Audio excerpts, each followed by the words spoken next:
इकडे वेळ झालाय ना आपला.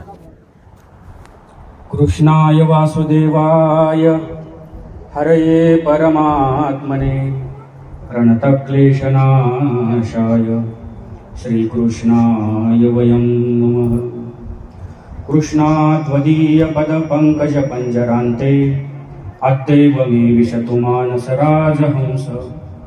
प्राणप्रयाण समये कफवातपित्ते कण्ठावरोधनविदो स्मरणं कुतस्ते. कण्ठावरोधनविदो स्मरणं कुतस्ते. श्री गोपाल कृष्ण महाराज की जय. सर्वज्ञ श्री चक्रधर स्वामी की जय. आपण दिनांक 4 या तारखेपासून आपल्या कुष्टा या गावामध्ये श्री पंचकृष्ण समाज प्रबोधन व्याख्यानमाला महानुभाव पंथीय भव्य मेळावा ह्या कार्यक्रमाच्या निमित्ताने एकत्रित झालेलो आहोत. ह्या कार्यक्रमाचं सुंदर असं आयोजन ज्यांच्या मार्गदर्शनातून होत आहे, ज्यांच्या कुशल अशा नेतृत्वामध्ये होत आहे, असे महानुभाव संप्रदायातील विख्यात प्रख्यात सर्वांना परिचित असणारे आपल्या संपूर्ण वराडाचं वैभव परमपूज्य परमादरणीय श्रद्धेय प्रातस्मरणीय श्री वैरागी बाबाजी आणि ह्या कार्यक्रमासाठी उपस्थित असलेल्या ज्या माझ्या सोबत आलेल्या आहेत अशा माझ्या ज्येष्ठ गुरु भगिनी तपस्विनी बेबीताईजी भोजनी आणि ह्या सभागृहामध्ये ह्या ज्ञान सत्राच्या माध्यमातून हे विचार श्रवण करण्यासाठी उपस्थित असलेले सर्वच आदरणीय श्रद्धेय संत महंत, सर्व तपस्विनी माता भगिनी, सर्वांना मी सर्वप्रथम दंडवत प्रणाम करतो. आणि त्यानंतर अतिशय सश्रद्धा अंतःकरणाने या ठिकाणी दररोज हे व्याख्यान ऐकण्यासाठी अतिशय तळमळीने आवडीने जी सर्व वासनिक सद्भक्त बंधू भगिनी, मातृतुल्य पितृतुल्य मंडळी आणि सर्व बालगोपाल जे या ठिकाणी उपस्थित आहेत त्यांना सुद्धा मी दंडवत प्रणाम करतो. आज खरं तर आमचे मार्गदर्शक परमपूज्य परमादरणीय श्रद्धेय प्रातस्मरणीय आचार्य प्रवर महंत श्री नांदेडकर बाबाजी लिंगाव बाबांचं व्याख्यान या ठिकाणी होणार होतं, परंतु प्रकृती अस्वास्थ्यामुळे ते या ठिकाणी उपस्थित राहू शकले नाही. काल सायंकाळी त्यांनी मला फोन केला आणि मला म्हटले तुझ्यासाठी एक सेवा आहे, ते माझ्यासाठी ज्येष्ठ आहेत, श्रेष्ठ आहेत आणि अशा प्रकारचे व्याख्यान मला कुष्टा या गावी आयोजित केलेली आहे, तर उद्या तुला जावं लागेल. म्हटलं बाबांनी विषय सांगितला. म्हटलं मला जमेल का? ते म्हटले माझा विश्वास आहे, तू हे करू शकशील. म्हटलं ठीक आहे, मी प्रयत्न करेल, तुमची आज्ञा आहे तर त्या पद्धतीने मी तिचं पालन करण्याचा प्रयत्न करेल. आणि म्हणून बाबांच्या ऐवजी मी या ठिकाणी तुमच्यासमोर उपस्थित झालेलो आहे. रात्री अचानक मला ही सेवा मिळाली, त्यामुळे मला रात्री काही निघता आलं नाही, कारण जर ट्रेनने यायचं म्हटलं तर अपरात्री येणं झालं असतं, व्यवस्था झाली असती. म्हणून सकाळी 3-3:30च्या दरम्यान मी घरून निघालो आणि ह्या वेळेपर्यंत तुमच्या जवळ तुमच्या समोर उपस्थित झालेलो आहे. अतिशय आनंद वाटतो. आपल्यासारख्या सर्व साधनवंतांचं, भिक्षुवासनिकांचं पवित्र आणि पावन दर्शन मला झालं. त्या दृष्टीनं माझा आजचा दिवस हा पवित्र झाला असं मी समजतो. आणि जो विषय आज ह्या पत्रिकेमध्ये नमूद केलेला आहे तो म्हणजे महानुभाव पंथ समज गैरसमज. ह्या विषयाला न्याय देण्याचा मी माझ्या पद्धतीने, माझ्या अल्पमतीने पुरेपूर प्रयत्न करेनच. त्यात काही त्रुटी राहिल्या, काही उणिवा राहिल्या तर आपण सर्व जाणती मंडळी त्या समजून घ्याल अशी अपेक्षा बाळगतो आणि विषयाकडे वळतो. जगाच्या पाठीवरती अनेक खंड आहेत, त्यापैकी आशिया खंडात आपण राहतो आणि ह्या आशिया खंडामध्ये वेगवेगळे देश आहेत आणि प्रत्येक खंडातली, प्रत्येक देशातली संस्कृती ही भिन्न भिन्न आहे. प्रत्येक भागात राहणारी माणसं, त्यांची जीवनशैली, त्यांची जगण्याची पद्धत, त्यांचा दिनक्रम हे भिन्न भिन्न आहे प्रत्येक ठिकाणचं. आणि मग ही माणसं जेव्हा ह्या प्रकृतीमध्ये आली त्यानुसार ज्या ज्या भूभागामध्ये ते राहतात त्या त्या भूभागातली एक वेगवेगळी संस्कृती, एक वेगवेगळी परंपरा, एक वेगवेगळे संस्कार, संस्कृती यांचं निर्वहन करत ते आपलं जीवन यापन करत आहेत. आणि म्हणून संपूर्ण पृथ्वी तलावर जर सर्वाधिक सुसंस्कृत, सुसंस्कारी आणि धार्मिक वृत्तीचा देश जर कोणता असेल तर तो आहे भारत देश. आणि म्हणून आपल्याला ह्या गोष्टीचा गर्व वाटला पाहिजे की आपण ह्या सुसंस्कृत आणि धार्मिक संस्काराच्या देशामध्ये जन्माला आलो आहोत, ज्याला महानुभाव तत्वज्ञानाच्या भाषेमध्ये कर्मभूमी असं म्हटलेलं आहे. हिमा सेतूमध्ये 500 योजन ही इतकी कर्मभूमी सांगितलेली आहे. आणि म्हणून आपण सर्व जीव ह्या कर्मभूमीमध्ये जन्माला आलो आहोत. म्हणजे आपले कर्म आणि त्यातून निष्पन्न होणारे लेख हा थोडासा तत्वज्ञानाचा भाग आहे. परंतु मी अशी सुरुवात का केली हे तुमच्या लक्षात पुढे येईल. खगोलशास्त्राच्या दृष्टीने विचार करायला गेलं किंवा विज्ञानाच्या दृष्टीने विचार करायला गेलं तर जेव्हा या सृष्टीमध्ये काहीही नव्हतं, संपूर्ण अंधकार होता, अंधार होता, तेव्हा एका ॲटमचा विस्फोट झाला आणि त्या ॲटम पासून हे विविध ग्रह तारे निर्माण झाले, गॅसचे गोळे तयार झाले आणि ही सृष्टी निर्माण झाली, तयार झाली असं विज्ञान सांगतं. मग त्यामध्ये अनेक आकाशगंगा तयार झाल्या. त्या चक्रवातापैकी आपलं चक्रवात आकाशगंगा म्हणजे मिल्की वे नावाची ही आपली आकाशगंगा आहे विज्ञानाच्या दृष्टीने. आणि त्या आकाशगंगेमध्ये केवळ एकच ग्रह असा आहे ज्या ग्रहावरती सजीव सृष्टी आहे आणि तो ग्रह म्हणजे आपला पृथ्वी ग्रह. त्याही दृष्टीने आपण अतिशय भाग्यवान आहोत. आपण ह्या सुंदर अशा सुजलाम सुफलाम आणि अतिशय निसर्गरम्य अशा ह्या ग्रहावरती आपण जन्माला आलेलो आहोत. विज्ञानाच्या दृष्टीने विचार करा किंवा अध्यात्माच्या दृष्टीने विचार करा, सर्वच दृष्टीने आपण सुदैवी आहोत. आपलं दैव चांगलं आहे. आणि अध्यात्म असं सांगतं की परमेश्वराकडे असणारा जो परमानंद आहे हा ओसंडून वाहतो आहे. अतिशय खूप प्रमाणामध्ये भगवंताकडे आनंद आहे. तो अंतर्बाह्य आनंदाने व्यापलेला आहे, भरलेला आहे. आणि मग हा आनंद कुणाला तरी आपल्याला द्यायला हवा, दातृत्व करायला हवं अशी प्रवृत्ती ईश्वराला निर्माण होते. आणि मग तो शोधतोय परमेश्वर की हे कुणाला द्यायला पाहिजे. मग तुम्हाला माहिती असेल महानुभाव तत्वज्ञानानुसार 4 पदार्थ अनादीचे सांगितलेले आहेत. त्यामध्ये परमेश्वर हा स्वतः शोधणी करतो आहे, त्यामुळे एक पदार्थ त्यातला आपण कमी करूयात. उरले 3 पदार्थ, ते म्हणजे देवता, प्रपंच आणि जीव. बरोबर. मग परमेश्वराने देवतेकडे पाहिलं तर देवता ह्या नित्यबद्ध आहेत, त्या बांधलेल्या आहेत, त्यांना मुक्त करू शकत नाही. म्हणून त्यांना आनंद दिला तर प्रणवणार नाही, प्रभवणार नाही, हे भगवंताच्या लक्षात आलं. त्यानंतर परमेश्वराने प्रपंचाकडे पाहिलं. प्रपंच हा जड आहे, तो अनित्य आहे, तो दुःखरूप आहे, तो पापमूळ आहे. आणि अशा जड पदार्थाला असणारा परमेश्वराचा अतिउच्च आणि परम श्रेष्ठ अशा गतीचा आनंद तो प्रभवू शकत नाही, हे भगवंताच्या लक्षात आलं. नंतर शेवटचा पदार्थ उरला तो म्हणजे जीव. म्हणजे जीवाकडे भगवंताने पाहिलं तर जीव हा बंधमुक्त आहे. देवता कशा आहेत? नित्यबद्ध आहेत. प्रपंच हा जड आहे, अनित्य आहे, अशाश्वत आहे, दुःखरूप आहे, पापमूळ आहे. आणि जीव हा बंधमुक्त आहे, म्हणजे तो बंधनामध्ये आहे. पण जर ईश्वराने कृपा केली किंवा जीवाने त्याच्या कडाने आपल्याकडे असलेल्या अविद्येचा नाश करून घेतला तर जीव हा बंधनातून मुक्त होऊ शकतो. म्हणजे जीवाला अविद्येचं बंधन आहे, अविद्येचा बंध त्याला लागलेला आहे. आणि मग परमेश्वराने ह्या सर्व जीवांचं सृजन ह्या सृष्टीमध्ये, मूळ सृष्टीमध्ये केलं. तिथून पुढे बराचसा प्रकार आहे, ते जर मी सांगत बसलो तर थोडंसं लांबेल. मग इथे हे सजीवांचे देह निर्माण झाले, सजीव सृष्टी निर्माण झाली, अनेकविध योनी निर्माण झाल्या. कारण अन्य साहित्यामध्ये असं म्हटलेलं आहे की एक एक योनी तुला कोटी कोटी फेरा. म्हणजे अशा कितीतरी योनी इथे ह्या सजीव सृष्टीमध्ये निर्माण झालेल्या आहेत. त्यापैकी अतिशय महत्वाची योनी, अतिशय महत्वाचा देह म्हणजे मनुष्य देह, जे तुम्हाला आम्हाला अतिशय पुण्यानंतर कुठेतरी अनेक जन्म भोगल्यानंतर अनेक कर्मांचं क्षालन केल्यानंतर प्राप्त झालेलं आहे. याला महानुभाव साहित्य भजन क्रियेने प्राप्त झालं असं सांगत असतं.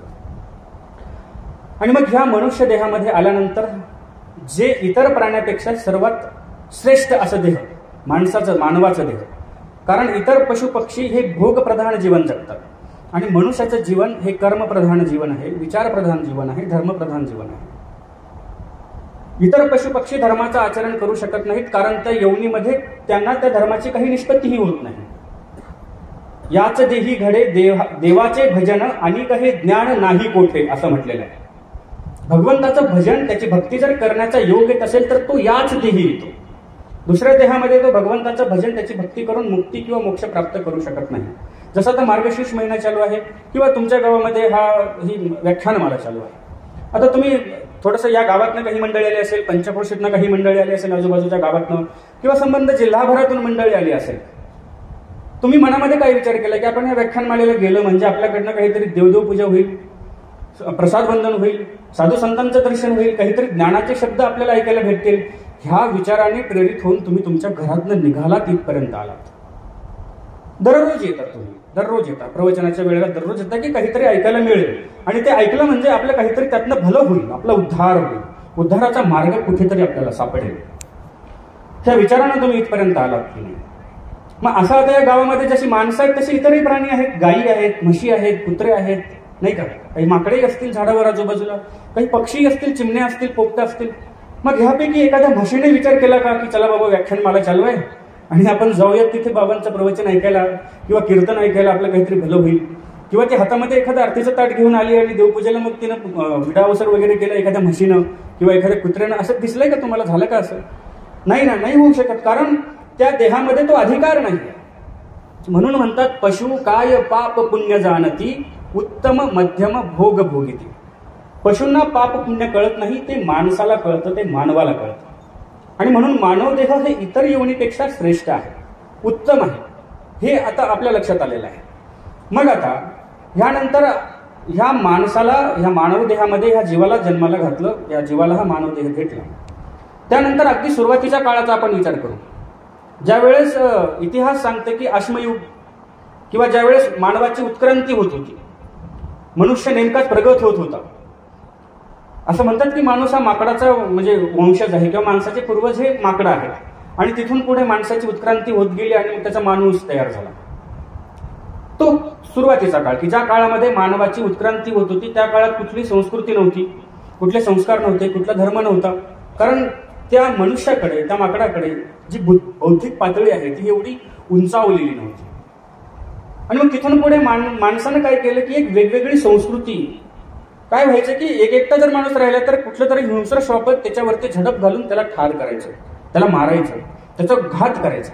आणि म्हणून माणसाने टोळीनं राहायला सुरुवात केली, गट तयार केले, टोळ्या तयार केल्या, समूह तयार केले आणि समूहानं राहायला लागले. हत्यारं तयार केले, स्वयंपाक करण्यासाठी भांडे तयार केले, प्रवास करता यावा म्हणून दगडाची चाकं तयार केली, अंगावरती व्यवस्थान म्हणून काही प्राण्यांच्या मांसाचा त्यांनी वापर केला, काही झाडांच्या सालीचा वापर केला. अशा पद्धतीनं मानवानं हळूहळू उत्क्रांती केली, माणूस समूहानं राहायला लागला. समूहानं राहता राहता त्यांनी एक संस्कृती तयार केली.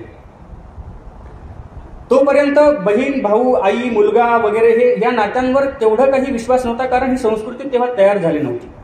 एवढे पावित्र्य जे आज आपल्यामध्ये आहे, आपण आईविषयीचा जो पवित्र विचार करतो, बहिणीविषयीचा जो पवित्र विचार करतो, तो अश्मयुगीन मनुष्यामध्ये नव्हता, कारण त्यावेळेस ही संस्कृती आणि हा विचार निर्माणच झाला नव्हता.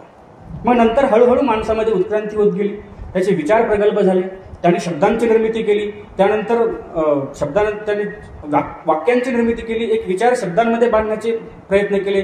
आजही आपल्याला काही प्राचीन शिलालेख सापडतात, काही ताम्रलेख सापडतात.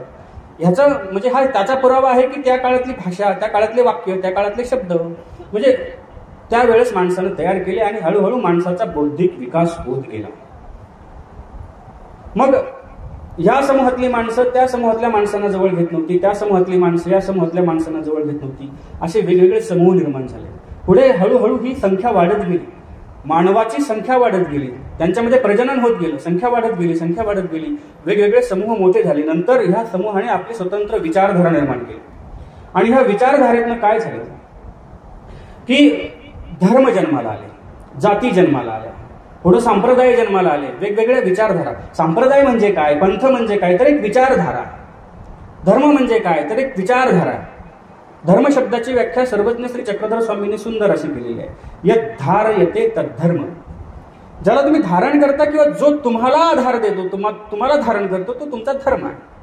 दोन्ही अंगाने विचार केला तरी धर्म शब्दाची व्याख्या अगदी परफेक्ट केलेली आहे, अतिशय पुरेपूर समर्पक व्याख्या आहे. एक म्हातारा आहे, तो काठीचा आधार घेऊन चालतो, तर काठी हा त्याचा धर्म आहे. कारण ती काठी त्याचा आधार आहे, त्याच्या आधाराने तो चालतो. माणूस आपलं जीवन यापन ज्या संस्कृतीच्या आधाराने करतो त्याला धर्म असं म्हणतात. आपण हिंदू संस्कृतीच्या आधाराने आपलं जीवन यापन करतो की नाही, मग आपण हिंदू धर्माचे आहोत हे आपण निश्चित केलं. ही विचारधारा त्या काळात निर्माण झाली. मग अतिशय सुरुवातीच्या काळामध्ये वेदांची निर्मिती झाली. वेदांच्या निर्मितीनंतर दर्शनांची निर्मिती झाली, पुढे शास्त्रांची निर्मिती झाली. 4 वेद आहेत, त्यानंतर एकूण 9 शास्त्र आहेत, त्यापैकी 6 शास्त्र हे आस्तिक आहेत आणि 3 शास्त्र हे नास्तिक आहेत. थोडंसं सुरुवात तुम्हाला जड वाटेल, हे सगळं सांगणं गरजेचं आहे कारण आपल्याला महानुभव पंथ इथपर्यंत यायचंय, म्हणून थोडंसं लक्ष द्या. वेदांची निर्मिती झाली, त्यानंतर मी सांगत होतो की दर्शनांची निर्मिती झाली. एकूण 9 दर्शन आहेत, त्यापैकी 6 दर्शन हे आस्तिक आहेत आणि उरलेले 3 म्हणजे चार्वाक, बौद्ध आणि जैन हे 3 दर्शन नास्तिक आहेत. आणि मग आस्तिक आणि नास्तिक याची व्याख्या नेमकी काय, आस्तिक कुणाला म्हणायचं, नास्तिक कुणाला म्हणायचं, तर अगदी सुरुवातीच्या काळामध्ये आस्तिकतेची आणि नास्तिकतेची व्याख्या करत असताना वेदाने असं म्हटलेलं आहे की नास्तिको वेद निंदकः, जे वेदांची निंदा करतात ते नास्तिक. देवाला मानतात की नाही मानतात ह्याचं घेणं देणं नाही, पण वेदाची जे निंदा करतात, वेदाच्या तत्वज्ञानाची जे निंदा करतात ते नास्तिक. मग ह्या दृष्टीने विचार करायला गेलं तर मानव संप्रदायाचं तत्वज्ञान हे वेदांच्या व्यतिरिक्त जरी असलं तरी ते पूर्ण वेदाचा विरोधही करत नाही आणि वेदातल्या सगळ्या गोष्टींचा म्हणजे ते त्याला पुष्टीही देत नाही. मानव संप्रदायाचं जे तत्वज्ञान आहे हा वेदाचा पूर्ण विरोधही करत नाही आणि वेदातल्या प्रत्येक गोष्टीला पुष्टीही देत नाही. कारण काही गोष्टी ह्या अंधश्रद्धेत न येतात आणि काही गोष्टी ह्या श्रद्धेत न येतात. मग मानवाला आपल्या सत्सद विवेक बुद्धीनं हा विचार करायचा आहे की कुठली गोष्ट श्रद्धेतनं निर्माण झाली आणि कुठली गोष्ट अंधश्रद्धेतनं निर्माण झाली. आपली भक्ती जोपर्यंत तिच्या श्रद्धा आहे तोपर्यंत तिचा मार्ग व्यवस्थित आहे, पण त्या भक्तीने एकदा अंधश्रद्धेचा मार्ग धरला की तुमच्या भक्ती मग आता चुकीचा म्हणजे चूक निर्माण होते, म्हणजे चुकीचा मार्ग तुम्ही मग हळूहळू धरायला लागता. बऱ्याचशा गोष्टी आपल्यामध्ये अंधश्रद्धेने येतात. म्हणजे जसं नवस सायास करणे असेल, ते सपोन वगैरे पाहणे असेल, तुमच्याकडे पाहतात का नाही मला माहिती नाही, मग अनेक गोष्टी असतील तुमच्या. अमुक काही झालं की तुम्ही कुठल्या तरी वैद्याकडे जाता, त्याचा गंडादोरा वगैरे बांधता इत्यादी ह्या गोष्टी. मग ह्याच्यामध्ये श्रद्धा नाही, ती अंधश्रद्धेतनं कुठेतरी निर्माण होतात. मग महानुभाव संप्रदाय वेदातल्या जो अंधश्रद्धेचा भाग आहे त्याचं समर्थन करत नाही आणि जो भाग योग्य आहे त्याचा विरोधही करत नाही. म्हणून महानुभाव संप्रदायाला वैदिकही म्हणता येणार नाही आणि अवैदिकही म्हणता येणार नाही. कारण स्वामींच्या तत्वज्ञानामध्ये अनेक सूत्र जे आलेले आहेत किंवा काही दृष्टांत आलेले आहेत हे वेदातनं आलेले आहेत. म्हणून म्हणजे स्वामींनी जे पूरक आहे समाजाच्या दृष्टीनं, भक्तीच्या किंवा मोक्षमार्गाच्या दृष्टीनं जे हितावह आहे ते स्वामींनी स्वीकारलेलं आहे. म्हणून महानुभाव संप्रदाय हा पूर्ण अवैदिकही नाही आणि पूर्णपणे वैदिकही नाही, हे सुरुवातीला लक्षात घेणं गरजेचं आहे. मग आता अनेक धर्म ह्या पृथ्वी तलावरती निर्माण झाले, अनेक जाती निर्माण झाल्या, माणसं वाटल्या गेली, माणसं विभागल्या गेली आणि नेमका कोणता विचार माणसाच्या हिताचा आहे हे आता माणसाला कळायला तयार नाही. म्हणजे नेमका कोणता विचार किंवा कोणती परंपरा, कोणता धर्म आपण स्वीकारावा, बाबा कोणत्या संप्रदायामध्ये आपण जावं. वारकरी संप्रदायाने जी विचारधारा समाजाला दिली ही विचारधारा जीवाच्या मुक्तीची आणि कल्याणासाठी पूरक आहे का, किंवा वीरशैव संप्रदायाने समाजाला जे तत्वज्ञान दिलं ते उद्धाराच्या दृष्टीनं पुरेसं आहे का, किंवा महानुभाव संप्रदायाने जे तत्वज्ञान दिलं हे उद्धाराच्या दृष्टीनं पुरेसं आहे का, हा विचार आपण करणं गरजेचं आहे की नाही, हा विचार आपल्याला येणं गरजेचं आहे की नाही. प्रत्येक संप्रदायामध्ये मतभिन्नता आहे, मतभेद असावेत, जरूर असावेत, मनभेद नसावेत. आपली जात जरी वेगळी असली, आपला धर्म जरी वेगळा असला, आपला संप्रदाय जरी वेगळा असला तरी आपला एक धर्म एक आहे, तो म्हणजे माणुसकीचा धर्म. साने गुरुजींनी काय म्हटलं, खरा तो एकची धर्म जगाला प्रेम अर्पावे. आपण संप्रदायाने जरी भिन्न असलो, जातीनं जरी भिन्न असलो, धर्मानं जरी भिन्न असलो तरी एक धर्म मात्र आपला सर्वांचा आहे की नाही. सर्वज्ञ श्री चक्रधर स्वामी काय म्हणतात की तुम्हाला परस्परांमध्ये परमप्रीती निर्माण झाली पाहिजे, कारण तुम्ही सगळी ईश्वराची लेकरं आहात. आपण सगळे एका ईश्वराचे आहोत की नाही, केवळ मानव संप्रदायाचे म्हणून नाही. जेव्हा सर्वज्ञ श्री चक्रधर स्वामींना प्रश्न विचारला की आम्ही बाबा ते चिंतू आणि बाबा कहून ते चिंती, की आम्ही देवा तुमचं चिंतन करतो, तुमची आठवण करतो, तुमचं स्मरण करतो, तुम्ही कुणाची आठवण करताय, तुम्ही कुणाचं स्मरण करता. तेव्हा स्वामींनी काय उत्तर दिलं माहिती आहे ना तुम्हाला, हे सकळ जीवा ते चिंती, आम्ही सगळ्या जीवाचं चिंतन करतो. देव असं म्हटले का? नाही, आम्ही महानुभाव संप्रदायातल्या अनुयायांचं चिंतन करतो. म्हटले का असे जे उपदेशी आहेत त्यांचं चिंतन करतो, जे नामधारक आहेत त्यांचं चिंतन करतो? नव्हे, हे सकळ जीवाते चिंती. आम्ही सगळ्या जीवांचं चिंतन करतो आहोत. कोण माझी भक्ती करत आहे, कोण माझी आठवण करताय, कोण माझं स्मरण करताय, असंच म्हटले की नाही स्वामी? आणि म्हणून जरी आपण जातीनं, संप्रदायानं, धर्मानं, पंथानं भिन्न असलो ना, तरी आपली माणुसकीची जात ही एक आहे हे लक्षात असू द्या. मतभेद असावेत हे मी म्हणत होतो. मग मतभेद असावेत असं मी का म्हटलो? मतभेद असले तरी चालतील, पण मनभेद असू नयेत. मतांतर असतात, प्रत्येकाचं स्वतंत्र मत असू शकतं. महानुभाव संप्रदाय हा द्वैतवादी आहे. जीव आणि परमेश्वर हे दोन्ही वेगळे मानणार आहे. आणि मला वाटतं वैष्णव संप्रदाय हा अद्वैतवादी आहे. तो जीव आणि ईश्वर एकच मानतो. कारण जीव हा परब्रह्माचाच अंश आहे. परब्रह्मच वेगवेगळ्या अंशाने नटलेला आहे. त्यानेच या सगळ्या सृष्टीमध्ये स्वतःचं सृजन करून तो नटलेला आहे, असं वैष्णव संप्रदायाची मंडळी मानत असतील. तर महानुभाव संप्रदायाची मंडळी ही द्वैतवाद मानतात की ईश्वर आणि परमेश्वर आणि जीव हा वेगळा आहे. कारण जीव देव हे दोन्ही वेगळे, एक मानिती जन्म आंधळे. ईश्वर आणि जीव हे दोन्ही वेगळे आहेत. कारण 4 पदार्थ वेगवेगळे सांगितले की नाही आपल्याला, जीव, देवता, प्रपंच आणि परमेश्वर. त्यामुळे जीव हा वेगळा आहे, परमेश्वर हा वेगळा आहे. मग जीवाची मात्र एक जात आहे. परमेश्वर जरी वेगळा असला तरी जीव सगळे आपण एक आहोत. त्यामुळे आपण एकोप्यानं राहिलं पाहिजे, हा सगळ्यात पहिले मी तुम्हाला सांगतो. आणि नंतर मग काय समज गैरसमज समाजामध्ये आहेत ह्याविषयी आपण चर्चा करूया. सगळ्यात पहिले हा मुद्दा लक्षात ठेवा. नाहीतर तुम्ही म्हणाल की बाबा समज गैरसमज सांगत असताना वेगवेगळ्या संप्रदायाची मतभिन्नता सांगत आहेत, म्हणजे ते इतर संप्रदायाचा द्वेष करतात का? असा गैरसमज तुमच्यात निर्माण होऊ नये म्हणून सुरुवातीला हे नमूद करतो की आपण जरी जातीनं भिन्न असलो, धर्माने भिन्न असलो, विचारधारेने भिन्न असलो, आपली मतं वेगवेगळी असली तरी आपण माणूस म्हणून एकच आहोत असं मी समजतो.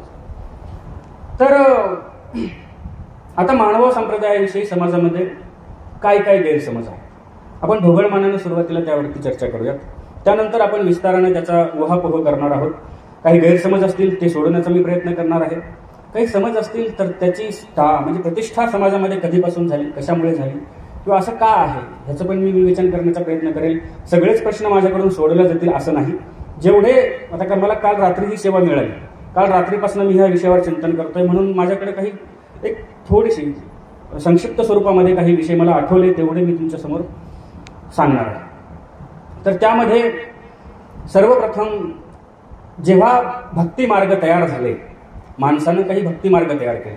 कारण जर माणसांमध्ये नैतिकता तयार केली नसती, ही आई आहे, हे वडील आहेत, आईशी आपलं नातं कसं असलं पाहिजे, व्यवहार कसा असला पाहिजे, वडिलांशी मुलीचा व्यवहार कसा असला पाहिजे, बहिणीशी भावाचा व्यवहार कसा असला पाहिजे, पतीचा पत्नीशी व्यवहार कसा असला पाहिजे, एका स्त्रीचा तिच्या धीराशी भायाशी व्यवहार कसा असला पाहिजे, एका पुरुषाचा त्याच्या वहिनीशी व्यवहार कसा असला पाहिजे, ही सगळी एक संस्कृती जेव्हा माणसानं तयार केली, निर्माण केली, त्यावेळेस जर तुम्ही या नात्यांमध्ये चुकीचा व्यवहार केला तर तुम्हाला पाप लागेल. जर तुम्ही कोणाची हिंसा केली तर तुम्हाला पाप लागेल, कुणाला वाईट बोललं तर तुम्हाला पाप लागेल. ही पाप पुण्याची संकल्पना त्या माणसांनी निर्माण केली, समाजामध्ये तिची प्रतिष्ठापना केली. जर पाप आणि पुण्याची भीती नसती तर आज समाजामध्ये स्वैराचार माजला असता, नैतिकता राहिली नसती, अनैतिक संबंध प्रस्थापित झाले असते, काहीच्या काही झालं असतं. आणि म्हणून आपल्या पूर्वजांनी जी काही ही परंपरा आपल्यासाठी तयार करून ठेवलेली आहे, जी अवतारांनी अवतार घेऊन समाजाला शांतता प्रस्थापित व्हावी समाजामध्ये, म्हणून जी काही अवतारांनी इथे येऊन ह्या समाजाला, ह्या भाविक भक्तांना जो उपदेश केलेला आहे, तो आज आपण ज्या संस्कारामध्ये वाढतो आहोत ना, त्यासाठी अतिशय महत्वाचा आहे. आणि मग असे वेगवेगळे धर्म निर्माण झाले, विचारधारा निर्माण झाल्या. मग त्यामध्ये काही अनेकेश्वरवाद आहेत, काही अनीश्वरवाद आहेत, तर काही एकेश्वरवाद आहेत. आता अनीश्वरवाद म्हणजे जे देवाला मानतच नाहीत असे हे काही धर्म आहेत. आता बौद्धांचं मूळ तत्वज्ञान हे कुठल्याही देवाला मानत नाही, ते पूर्णपणे नास्तिक आहे. आता अलीकडे काही अंधश्रद्धा त्यांच्यातही वाढायला लागल्या, तेही मूर्तीपूजक झाले, त्यांच्याच काही म्हणजे क्रांतिकारांचं पूजन ते करायला लागले. हा भाग त्यांच्या श्रद्धेचा असू शकतो, प्रेमाचा असू शकतो, आस्थेचा असू शकतो. आपण त्याच्याकडे कोण्या अंगाने बघायचं हे बोलण्याचा अधिकार आपल्याला नाही. पण मुळात ज्याला अनीश्वरवाद म्हणतात ना, त्याच्यामध्ये बौद्ध, जैन आणि चार्वाक हे 3 लोक बसतात.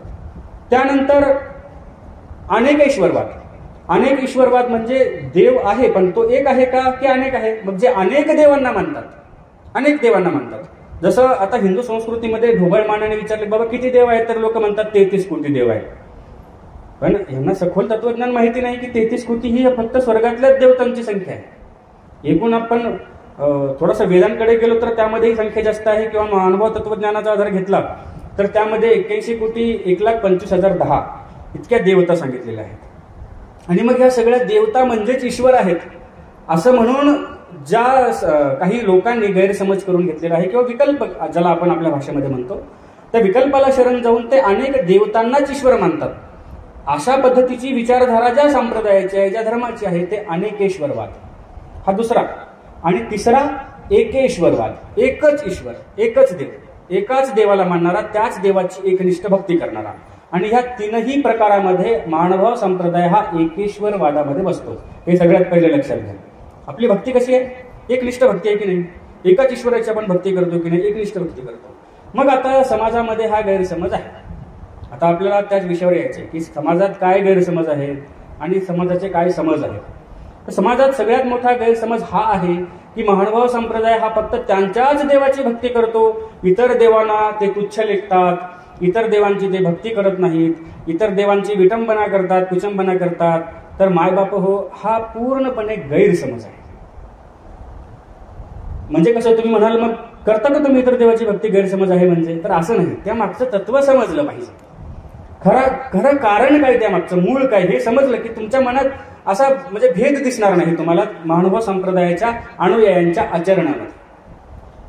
कारण प्रत्येक संप्रदायाची एक विचारधारा असते. जसं तुम्ही अनेक देवांना ईश्वर मानता, ही तुमची विचारधारा आहे.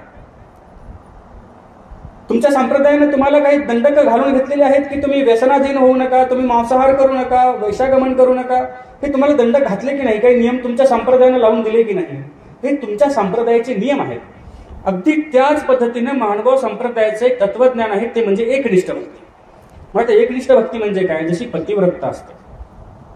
पतिव्रता स्त्री काय करते? आपल्या पतीविषयीचा तिचा जो विचार आहे, तिची जी दृष्टी आहे, तिच्या ज्या भावना आहेत, त्या भावना ती तिच्या दिराविषयी ठेवत नाही, ती तिच्या भायाविषयी ठेवत नाही, ती इतर कुठल्याही माणसाविषयी ती पतीविषयीची भावना ठेवत नाही. त्या दृष्टीने ती अन्य पुरुषाकडे पाहत नाही.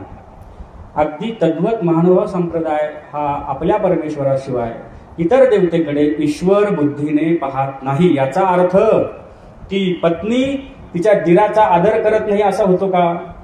ती पत्नी तिच्या भायाचा आदर करत नाही असा होतो का? ती पत्नी तिच्या भावकीतल्या लोकांचा आदर करत नाही असा होतो का? ती त्यांचा आदर करतेच, पण जी भावना पतीविषयी आहे ती इतर पुरुषांविषयी तिची नसते. तद्वत महानुभाव संप्रदायाचा अनुयायी हा एकनिष्ठ भक्तीने प्रेरित झालेला आहे. एकनिष्ठ भक्ती ही त्याच्या संप्रदायाचं मूळ आहे, त्यांचं दंडक आहे त्या संप्रदायाचं. आणि म्हणून महानुभाव संप्रदायातले अनुयायी हे एकनिष्ठ भक्ती करतात. म्हणून एका ईश्वराशिवाय इतर कुठल्याही देवतेला ते ईश्वर मानत नाहीत. हा तत्वज्ञानाचाच भेद आहे, हा कोणी माणसांनी केलेला नाही. हे जे तत्वज्ञान परंपरेनं ब्रह्मविद्येचं समोर आलं, त्यानुसार देवतांचं वर्गीकरण परमेश्वराचं वेगळं, म्हणजे परमेश्वराचा वर्ग वेगळा आहे, देवतांचा वर्ग वेगळा आहे, हे वर्गीकरण भिन्न भिन्न आहे. हे सुरुवातीला लक्षात असू द्या. आणि म्हणून महानुभाव संप्रदाय हा एकनिष्ठ भक्ती करतो, इतर देवतांची भक्ती करत नाही. या मागचं कारण ते त्यांच्या संप्रदायाचं मूळ तत्वज्ञान आहे, त्यांचं मूळ आहे.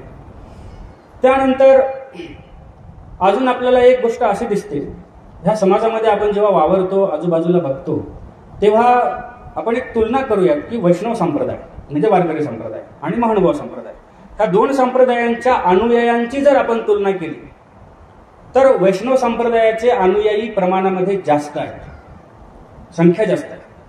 महानुभाव संप्रदायांचे अनुयायांची संख्या कमी आहे. मग ह्यामुळेही समाजामध्ये गैरसमज असा निर्माण होतो की वारकरी संप्रदायाचं तत्वज्ञान किंवा वारकरी संप्रदायाचे तत्वज्ञान समाजाला सांगण्याची जी पद्धत आहे, त्या पद्धतीमध्ये भिन्नता असेल आणि महानुभाव संप्रदायाचं तत्वज्ञान, त्या तत्वज्ञानामध्ये काही उणिवा तर नसतील म्हणून तर त्यांची संख्या कमी नसेल, अशा पद्धतीचे काही समज.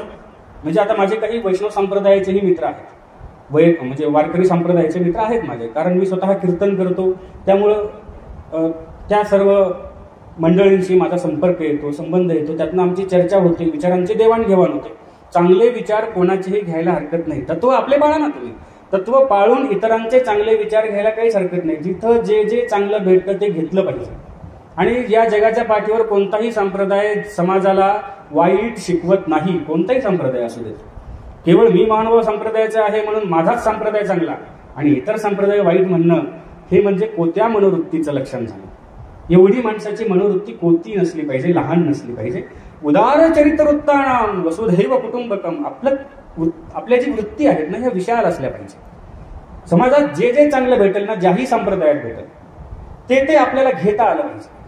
आणि म्हणून त्यांच्याशी माझा संपर्क येतो. मग काही लोकांचा तसा गैरसमज आहे. आमच्या चर्चा जेव्हा होते तेव्हा बोलणं होतं असं. तर याचा अर्थ असा नाही की महानुभाव संप्रदायाच्या तत्वज्ञानात काही उणिवा आहेत, असं अजिबात नाही. तर महानुभाव संप्रदायाचे तत्वज्ञान कुणाला सांगायचं याविषयीचा दंडक आहे.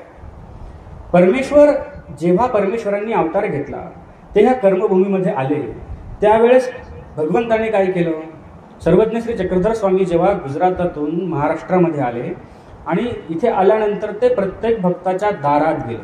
कोण्या भक्ताच्या दारात गेले, कुणाच्याही दारात गेले का असेच नाही. आर्ता ते परमेश्वर वाडोवाडी गेले.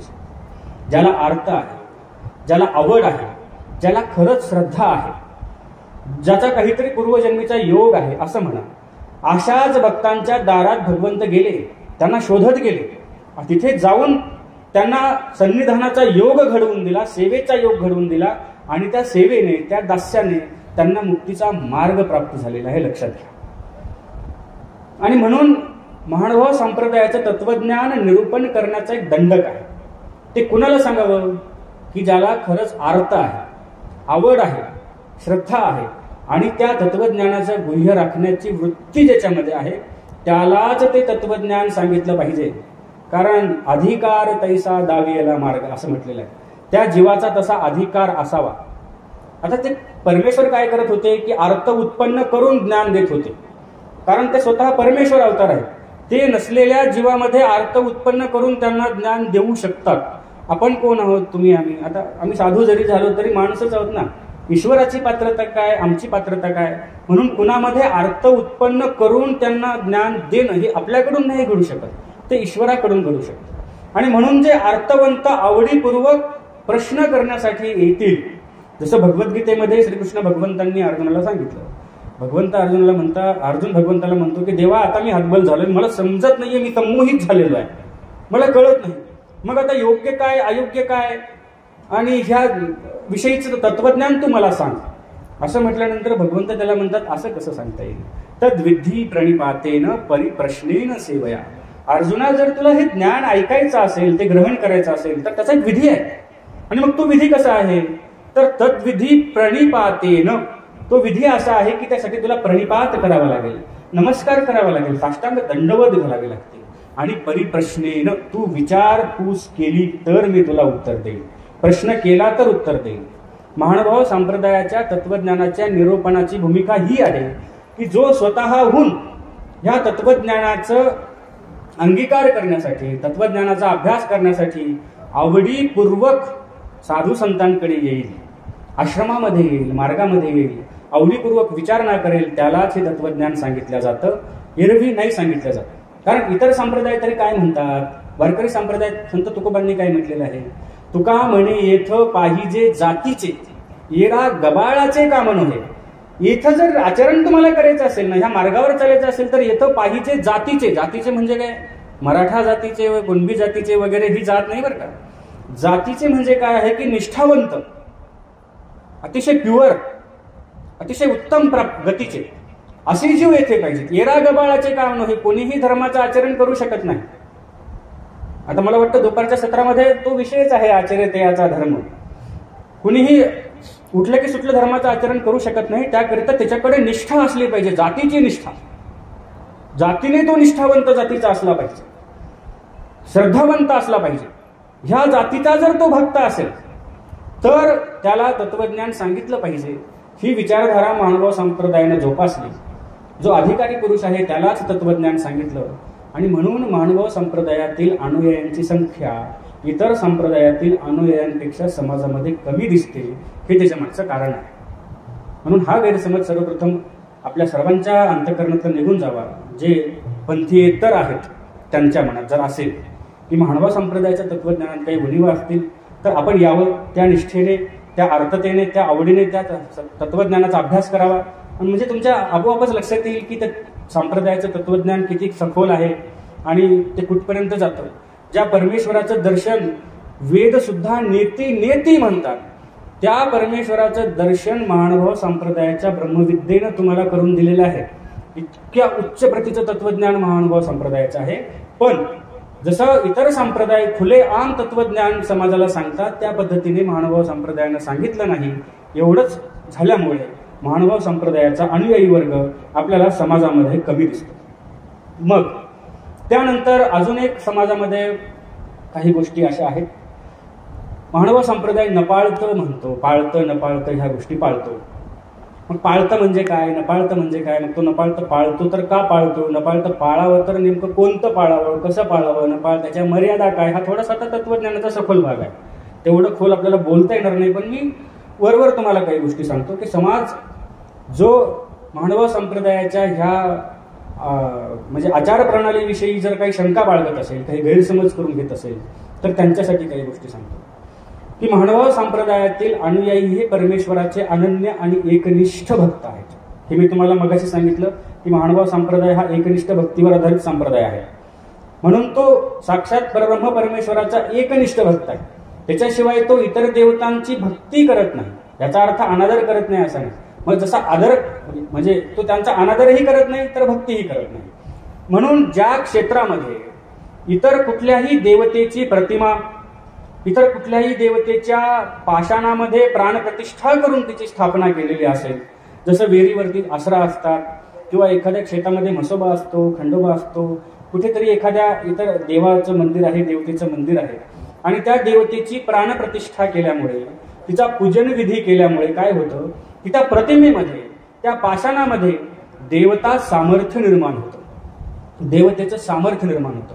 आणि मग जर बाहेर प्रवासामध्ये चालत असताना किंवा प्रवास करत असताना जर महानुभाव साधकाला, महानुभाव संप्रदायाच्या साधकाला लघुशंकेला जरी बसायचं असेल तरी तो अगोदर बघतो की या शेतामध्ये नपाळतं तर नाही, म्हणजे कुठल्या देवतेची प्रतिमा तर नाही, या शेतातल्या विहिरीवरती कुठे आसरा तर नाहीयेत, कुठे म्हसोबा तर नाही, कुठे खंडोबा तर नाही, हे नाही याची पुष्टी झाल्यानंतर महानुभाव संप्रदायाचा अनुयायी त्या ठिकाणी लघुशंकेला बसेल.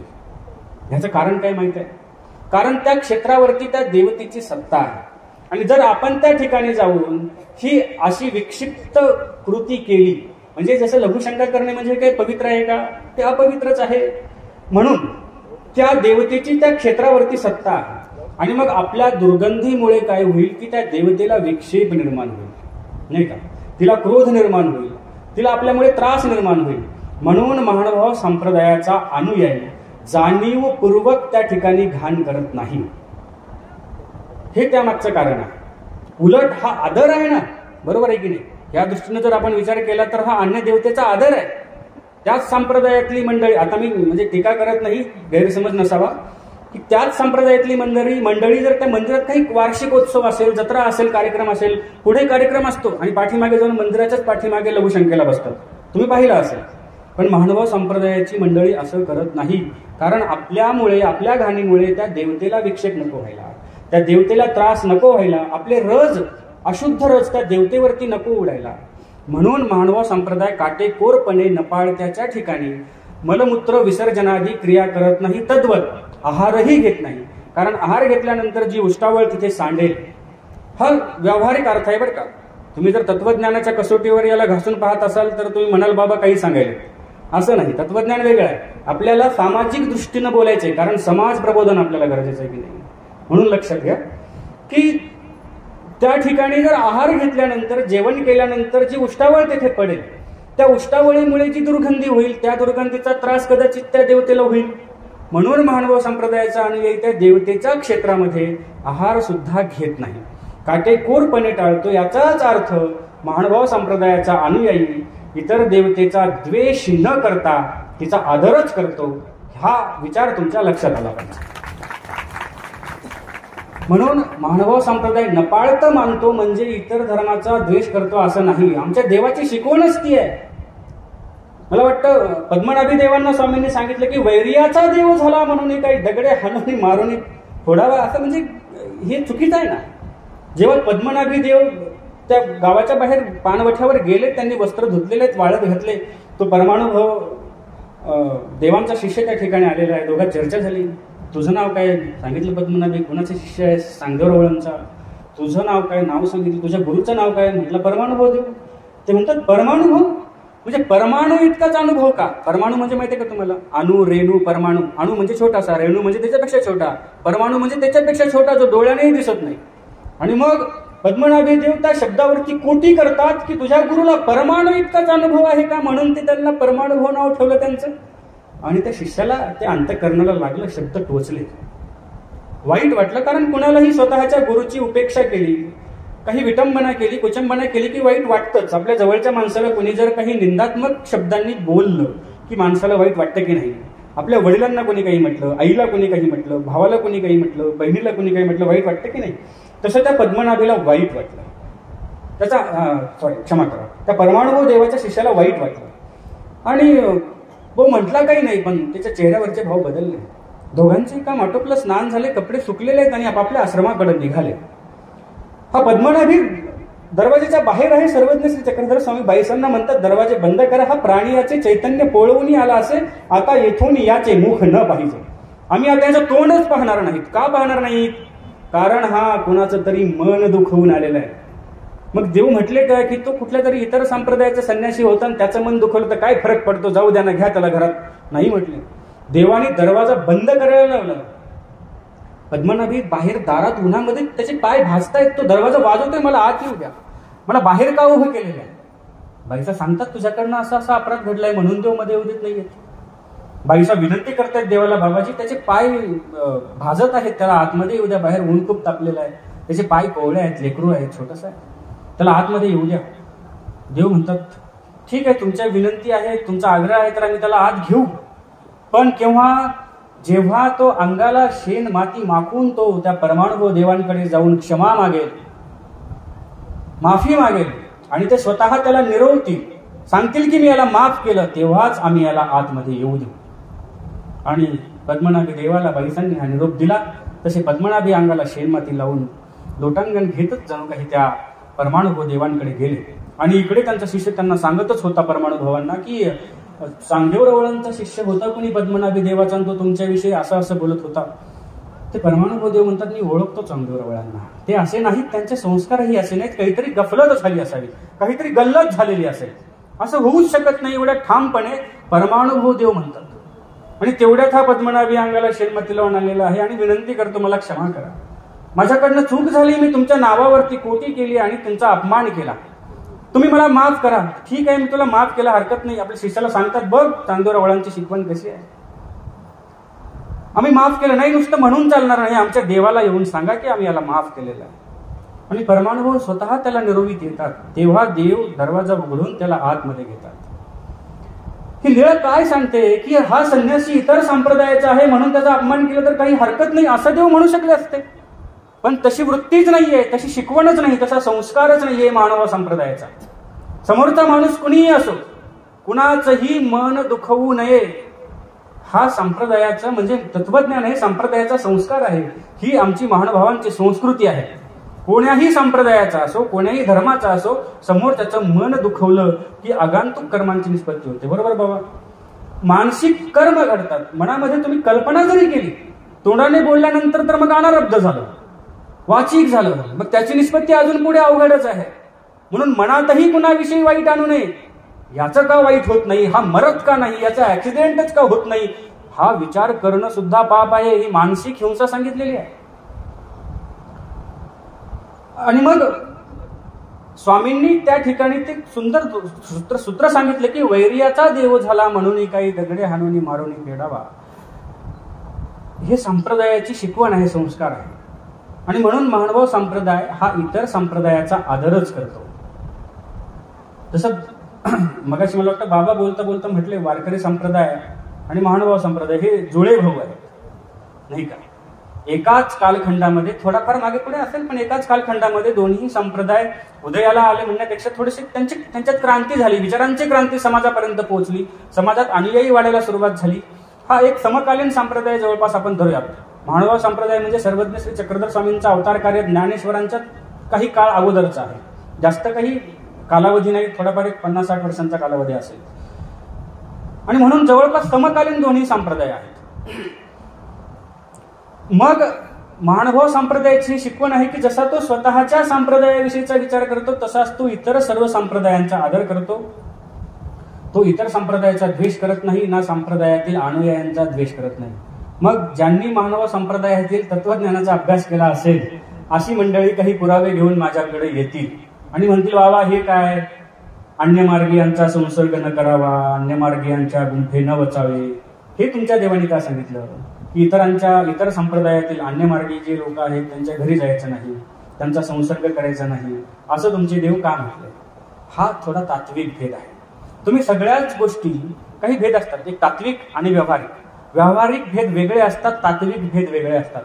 तात्विक दृष्टीने त्यांचा संसर्ग करू नये म्हणजे त्यांच्या तत्वाचा संसर्ग करू नये, त्यांच्या तत्वाशी संगनमत होऊ नये, हे स्वामींनी सांगितलं. याचा अर्थ व्यावहारिक दृष्टीने विरोध करावा असं स्वामींचं म्हणणं नाही, हे लक्षात घ्या. स्वामींनी या ठिकाणी जो अर्थ प्रतिपादन स्वामींना करायचा आहे तो तात्विक दृष्टीने आहे, व्यावहारिक दृष्टीने नाही. कारण असंही मतभेद दोन संप्रदायात आहेच ना. मी मगाशी सांगितलं की एक अद्वैतवादी आहे, एक द्वैतवादी आहे. मग ह्या तत्वज्ञानाला अनुसरून स्वामींनी ही सूत्र सांगितलेली आहे की जरीही ते इतर संप्रदायाचे असतील तरी तात्विक दृष्टीनं त्यांचा संसर्ग नसावा. कारण तत्वाला भेद जाईल, तत्वाला तडा जाईल. ज्या तत्वाचं पालन आपल्याला करायचं आहे त्या तत्वाच्या पालनामध्ये अडथळे निर्माण होतील आणि म्हणून हा संसर्ग त्याज्य म्हणजे एक प्रकारे काय सांगितलेलं आहे की थोडं कमी करायला सांगितलेलं आहे. तसंच मग विषयाची एका सणीनं बसावे हे पण येतं की जो विषय आचरणारा पुरुष आहे त्याच्या एका सणी कोणी बसू नये तर आचरत्या पुरुषाने बसू नये. म्हणजे हे याचं कारण ते आहे की तिथे कुठेतरी बाध निर्माण होतो.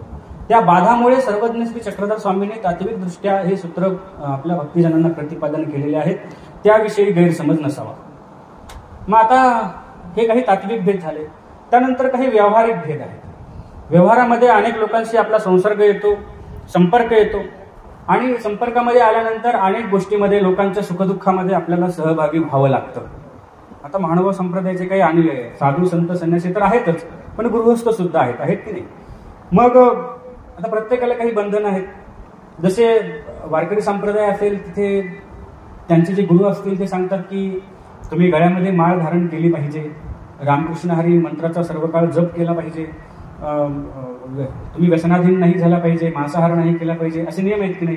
तसे महानुभाव संप्रदायाच्या अनुयायांना काही नियम त्या संप्रदायाने घालून दिलेले आहेत आणि मग व्यवहारामध्ये काही अडचणी निर्माण होतात.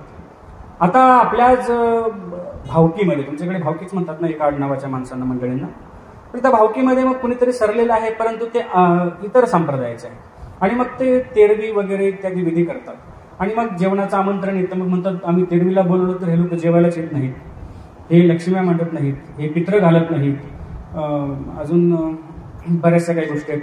साधू संत असतील तर तुम्ही लग्नालाच काय येत नाही, साधू संत लग्नच का लावत नाहीत, असे अनेक प्रश्न आहेत. आम्हाला देवानी सरळ सांगितलेलं आहे की जे तोरण मंडळाचं घर आहे त्या घरी गेलं नाही पाहिजे. कारण आम्ही संन्यासी झालो, साधू झालो म्हणजे संसाराचं बंधन तोडून इकडं आलो. तुम्हाला नांदेडची जर लीळ आठवत असेल, त्या ब्राह्मणाच्या घरी देव गेल्यानंतर ती ब्राह्मणी देवाला म्हणते धष्टपुष्ट दिसतोस आणि भिक्का मागतोस, काही काम काय करत नाही. देव म्हणतात आम्ही काम करू पण आम्हाला काम देणार कोण. तेव्हा तो ब्राह्मण घरात नाही येतो आणि देवाला म्हणतो आम्ही काम देऊ, आमचा गुराखी कालच गाई सोडून निघून गेलाय, गाई सांभाळणार का. देव म्हटले हो सांभाळू, पण आमच्या अटी आहेत 2. काय, आम्ही गाई सोडू पण बांधणार नाही आणि गाई चारू पण दोहणार नाही. मला हे कशासाठी सांगायचं लक्षात घ्या, कारण जो जगाचं भरण पोषण करणारा आहे, भगवद्गीता असं म्हणते की अनन्याश्चिंतयन्तो माम ये जनः पर्युपासते तेषां नित्याभियुक्तानां योगक्षेम वहाम्यहम्. सुंदर श्लोक आहे की जो अनन्यतेने माझी भक्ती करतो, मला एकट्याला शरण येतो, त्याचं योगक्षेम मी वहन करतो. योगक्षेम म्हणजे खाणं पिणं राहणं, अन्न वस्त्र निवारा, सगळ्या गोष्टीची काळजी मी वाहतो. संत ज्ञानेश्वरांनी सुंदर भाष्य केले याचं. बघा काय म्हटलेलं आहे, हा योगक्षेमो अघवा तयाचा मजची पडिला पांडवा, जयाचिया सर्व भावा आश्रयो मी. जो सर्व भावाने मला आश्रित होतो त्याचा पूर्ण योगक्षेम मी वहन करतो. किती सुंदर श्लोक आहे की नाही. आणि म्हणून त्या भगवंताला भक्ताच्या उदरनिर्वाहाची काळजी आहे. त्याच्या खाण्यापिण्याची संपूर्ण काळजी त्या भगवंताला आहे. आणि मग भगवंताने परमेश्वराने त्यांच्या तत्वज्ञानामध्ये विहित केल्यानुसार महानुभाव संप्रदायातील जे साधक आहेत त्या साधकांना सरळ सांगितलेलं आहे की अशा ठिकाणी जायचं नाही, अशा ठिकाणचं अन्न ग्रहण करायचं नाही. मग तसं मी काय सांगत होतो की तो परमेश्वर जो म्हटला की मी गायीला चारेल पण दुहणार नाही, कारण भगवंत कशासाठी आहे. मी या श्लोकात काय सांगितलं की योगक्षेम वहाम्य, त्याच्या खाण्यापिण्याची सगळी काळजी मी करतो. म्हणजे तो जीवाचं भरण पोषण करणार आहे.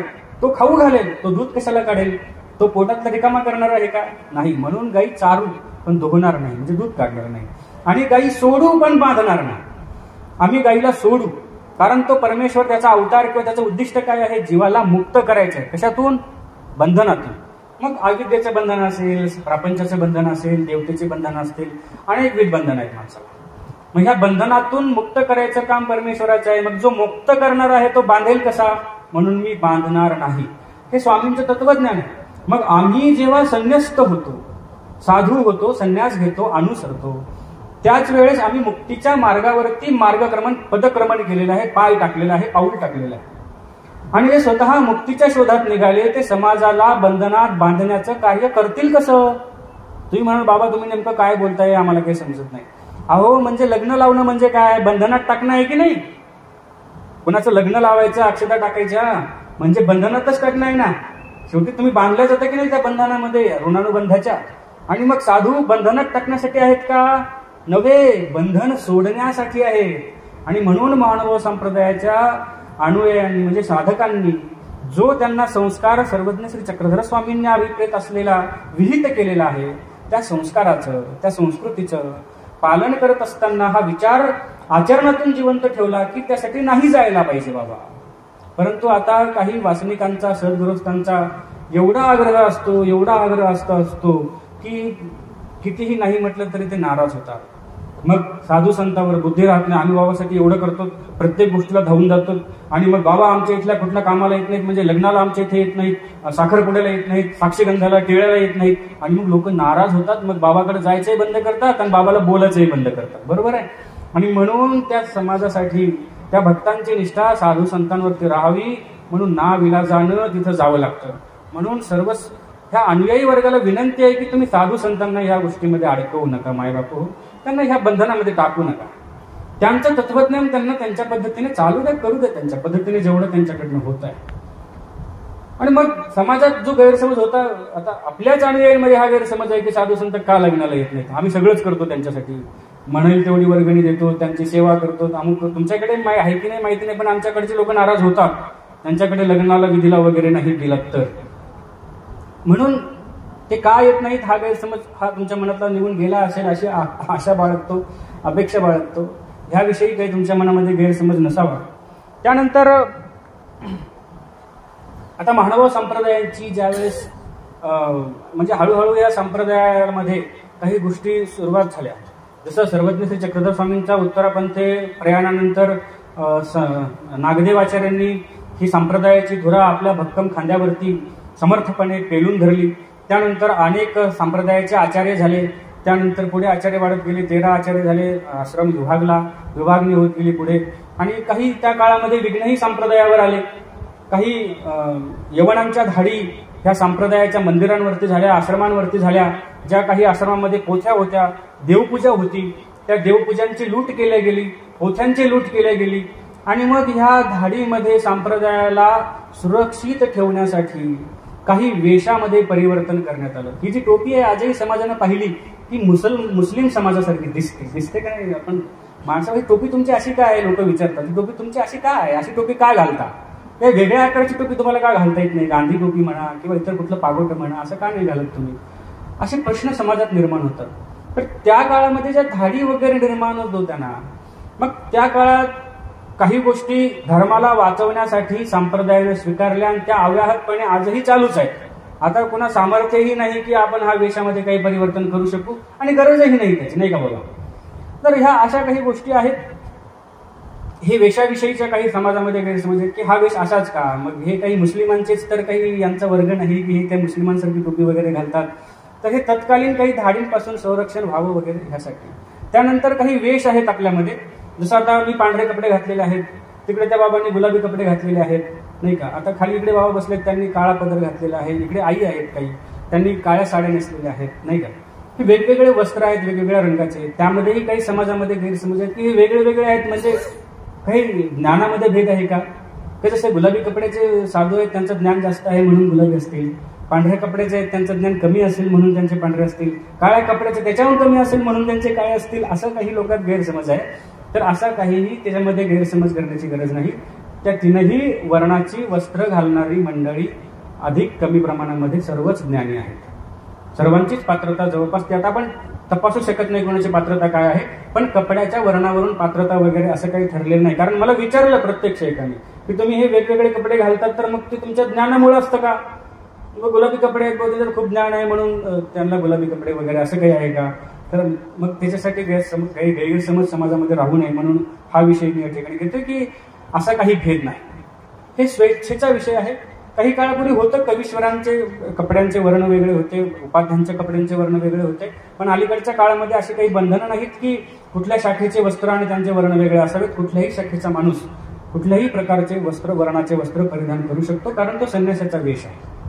त्यानंतर अजून एक समाजामध्ये म्हणजे फार मोठा असा प्रश्न आहे की महानुभाव संप्रदायातील स्त्रियांचं केश वपन केलं जातं, म्हणजे त्यांच्या मस्तकावरती केश राहत नाहीत. तर मग हे अशा ही काही अनिष्ट रूढी आहे का, अनिष्ट परंपरा आहे का, एखादी कुप्रथा आहे का. जशी पूर्वीच्या काळामध्ये सती प्रथा होती, नाही का, किंवा पती मेल्यानंतर मग ती विधवा स्त्री पांढरे शुभ्र कपडे धारण करून डोक्यावरचे केश काढायची. ह्याच्या मागचं कारण काय होतं, किती सुंदर दिसू नये. ती जर स्त्री विधवा झाली आणि ती जर सुंदर दिसली तर समाजामध्ये काही विक्षिप्त नजरेची माणसं असतात की ज्यांच्या नजरा चांगल्या नसतात. डोळे चांगले असतात, पांढरे शुभ्र डोळे असतात, काळे शार्प डोळे असतात, अगदी त्यांना ते आयब्रो करायचंही काम पडत नाही, ते सुंदर डोळे त्यांचे असतात, पण नजर चांगली नसते. आणि मग त्या वाईट गिधाडांची नजर त्या स्त्रीवरती पडू नये म्हणून तिनं सुंदर दिसू नये, हा त्यामागचं म्हणजे कारण होतं. तसंच मानव संप्रदायाच्या अनुयायांमध्ये जी साध्वी ईश्वराला आपलं सर्वस्व समर्पण करते, मग सर्वस्व समर्पण करत असताना मुळातच सर्वज्ञ श्री चक्रधर स्वामींनी शिखा सूत्राचा त्याग असं सांगितलेलं आहे. एक व्यावहारिक दृष्टिकोनही आपण पाहायचा आहे आणि तात्विकही पाहायचा आहे. व्यावहारिक दृष्टीनं जर ती स्त्री साध्वी सुंदर दिसली तर तिच्या आचरणामध्ये बाधा येऊ शकतो, तिला स्वतःचं संरक्षण करायला काही बाधा निर्माण होऊ शकतो. म्हणूनही हा एक प्रकार आपण ध्यानात घेऊयात. आणि तत्वज्ञानाच्या दृष्टीने सर्वज्ञ श्री चक्रधर स्वामींनी स्पष्ट सांगितलेलं आहे की शिखा सूत्राचा त्याग. शिखा म्हणजे शेंडी केस, तोही त्याग. सूत्र म्हणजे जाणवं वगैरे पवित्र जे काही असतं त्याचाही त्याग. हा सर्वांचा त्याग करून सर्व भावी ईश्वराला समर्पित व्हायचं आहे, ही त्यामागची म्हणजे एक धारणा आहे. त्यामुळे स्त्रियांचं केश वपन केलं जातं. हे मानव संप्रदायाचा वेश असेल, त्यानंतर मानव संप्रदायातील साध्वींचं केश वपन असेल. हा जर गैरसमज तुमच्यामध्ये असेल तर त्यामागचं कारण हे आहे, हे कारण लक्षात घ्या. त्यानंतर महानुभाव संप्रदायाची देवपूजा आणि इतर संप्रदायाची देवपूजा. आता माझे काही मित्र आहेत, मी सांगितलं मग तुम्हाला वैष्णव संप्रदायाचे. आता आमच्याजवळ औंढा नागनाथ आहे, ज्योतिर्लिंग आहेत मला वाटतं काही, तर त्यापैकी एक औंढा नागनाथला आहे. तर माझे एक मित्र म्हणतात चला औंढा नागनाथला जाऊ. त्यांना म्हटलं आम्ही महानुभाव संप्रदायाचे आहे, तुम्हाला माहिती आहे आम्ही आमच्या देवाशिवाय कुठल्या देवाच्या दर्शनाला जात नाही, तरीही तुम्ही आग्रह काय करता. अरे तुम्ही तर फक्त शेंद्राच्या देवाला जात नाहीत ना, मग महादेवाला कुठे शेंद्र आहे आमच्या, तोही तुमच्या देवासारखा काळाच आहे की, आणि मग चला ना काय होतंय असं ते मला म्हणाले. म्हणजे समाजात एक गैरसमज असा आहे की फक्त शेंदूर असला म्हणजेच महानुभाव संप्रदायाला तो देव जमत नाही. म्हणजे आता हे शेवटी महानुभाव संप्रदायाची देवपूजा ही पाषाणाचीच आहे आणि इतर संप्रदाय आहेत त्यांचेही जे देव आहेत ते पाषाणाचेच आहेत, बरोबर आहे की नाही. आणि मग हे दोन्ही जर सारखेच आहेत, शेवटी तेही पाषाणाचं आहे हेही पाषाणाचं आहे, मग महानुभाव संप्रदाय जसं आता मी त्यातला भेद सांगतो. जसं इतर संप्रदायातली मंडळी काय करते, कुठलाही पाषाण उचलून, समजा तुम्हाला विहिरीवरती आसरा मांडायचे इतर कुठल्या संप्रदायातल्या मंडळीला, तर ते काय करतात, शेतातलेच कुठले तरी पाषाण आणायचे, तिथे ठेवायचे, त्यांना शेंदूर लावायचा, त्यांचं विधिवत काय ते प्राणप्रतिष्ठा असेल, पूजन असेल, मंत्रोच्चारण करायचे आणि मग ते झाला देव, असं एक धारणा आहे समाजाची. आणि मग महानुभाव संप्रदायातले विशेष सुद्धा पाषाणाचेच आहेत, देव पाषाणाचेच आहेत. मग असं आहे का महानुभाव संप्रदायाने कुठले तरी ओढ्यातले नदीतले गोटे दगड उचलून आणले आणि आसनावर मांडले आणि त्यांचा देव केला, असं नाही. मानव संप्रदायाच्या देवपूजेविषयी जे मत आहे किंवा देवपूजा कुठली असते हे थोडंसं क्लिअर करणं मला या दृष्टीनं गरजेचं वाटतं की मानव संप्रदायाच्या मंदिरांमध्ये किंवा सद्गृहस्थांच्या घरातील देवपाटावरती जे विशेष असतात, आम्ही त्यांना विशेष म्हणतो तर देवाला, त्या देवपूजेला, तर ते विशेष अशा कुठल्याही शेतातले, नदीतले, ओहळ्यातले, ओढ्यातले दगड उचलून आणलेले नसतात. ज्या ठिकाणी साक्षात परब्रह्म परमेश्वराचा स्पर्श झालेला आहे त्याच ठिकाणचे पाषाण आणून त्या पाषाणाची विशेष देवपूजा तयार केली जाते आणि त्याच देवपूजेला वंदन केलं जातं. मग तुम्ही म्हणाल यानं काय फरक पडतो? म्हणजे जिथं सर्वज्ञ श्री चक्रधर स्वामी बसले किंवा श्री गोपालकृष्ण भगवंत बसले किंवा इतर जे 5 अवतार आहेत त्या 5ही अवतारांचा ज्या ज्या ठिकाणी संबंध झाला, आपण म्हणतो ना संबंधा गेले ते तुले ओटे गोटे ही आद करुणी, नाही का? तसं मग ज्या पाषाणाला संबंध झाला तोही पाषाणाचा आहे, ज्या पाषाणाला संबंध नाही झाला तोही पाषाणाचा आहे. हरकत काय आहे? कुठल्याही पाषाणाची पूजाच तर करायची ना देव म्हणून, तर असं नाही. एक सूत्र आहे सांप्रदाय तत्वज्ञानामध्ये की वस्तू संबंधी शक्ती निक्षेप. त्या वस्तूला, त्या पाषाणाला संबंध झाला की त्या ठिकाणी शक्तीचा निक्षेप होतो परमेश्वराच्या. लक्षात येत नाहीये का? माणसांना दृष्टांत सांगावा लागतो तेव्हा सिद्धांत कळतो. एका गावामध्ये चोरी झाली, जवळपास घरातले 3.5 लाख रुपये आणि 1.5 लाखाचे ऐवज असे एकूण 5 लाखाची चोरी झाली. आणि मग पोलीस स्टेशनमध्ये गेले, रात्री चोरी झाली, फिर्याद नोंदवली. फिर्याद नोंदवल्यानंतर मग आता शहानिशा करण्यासाठी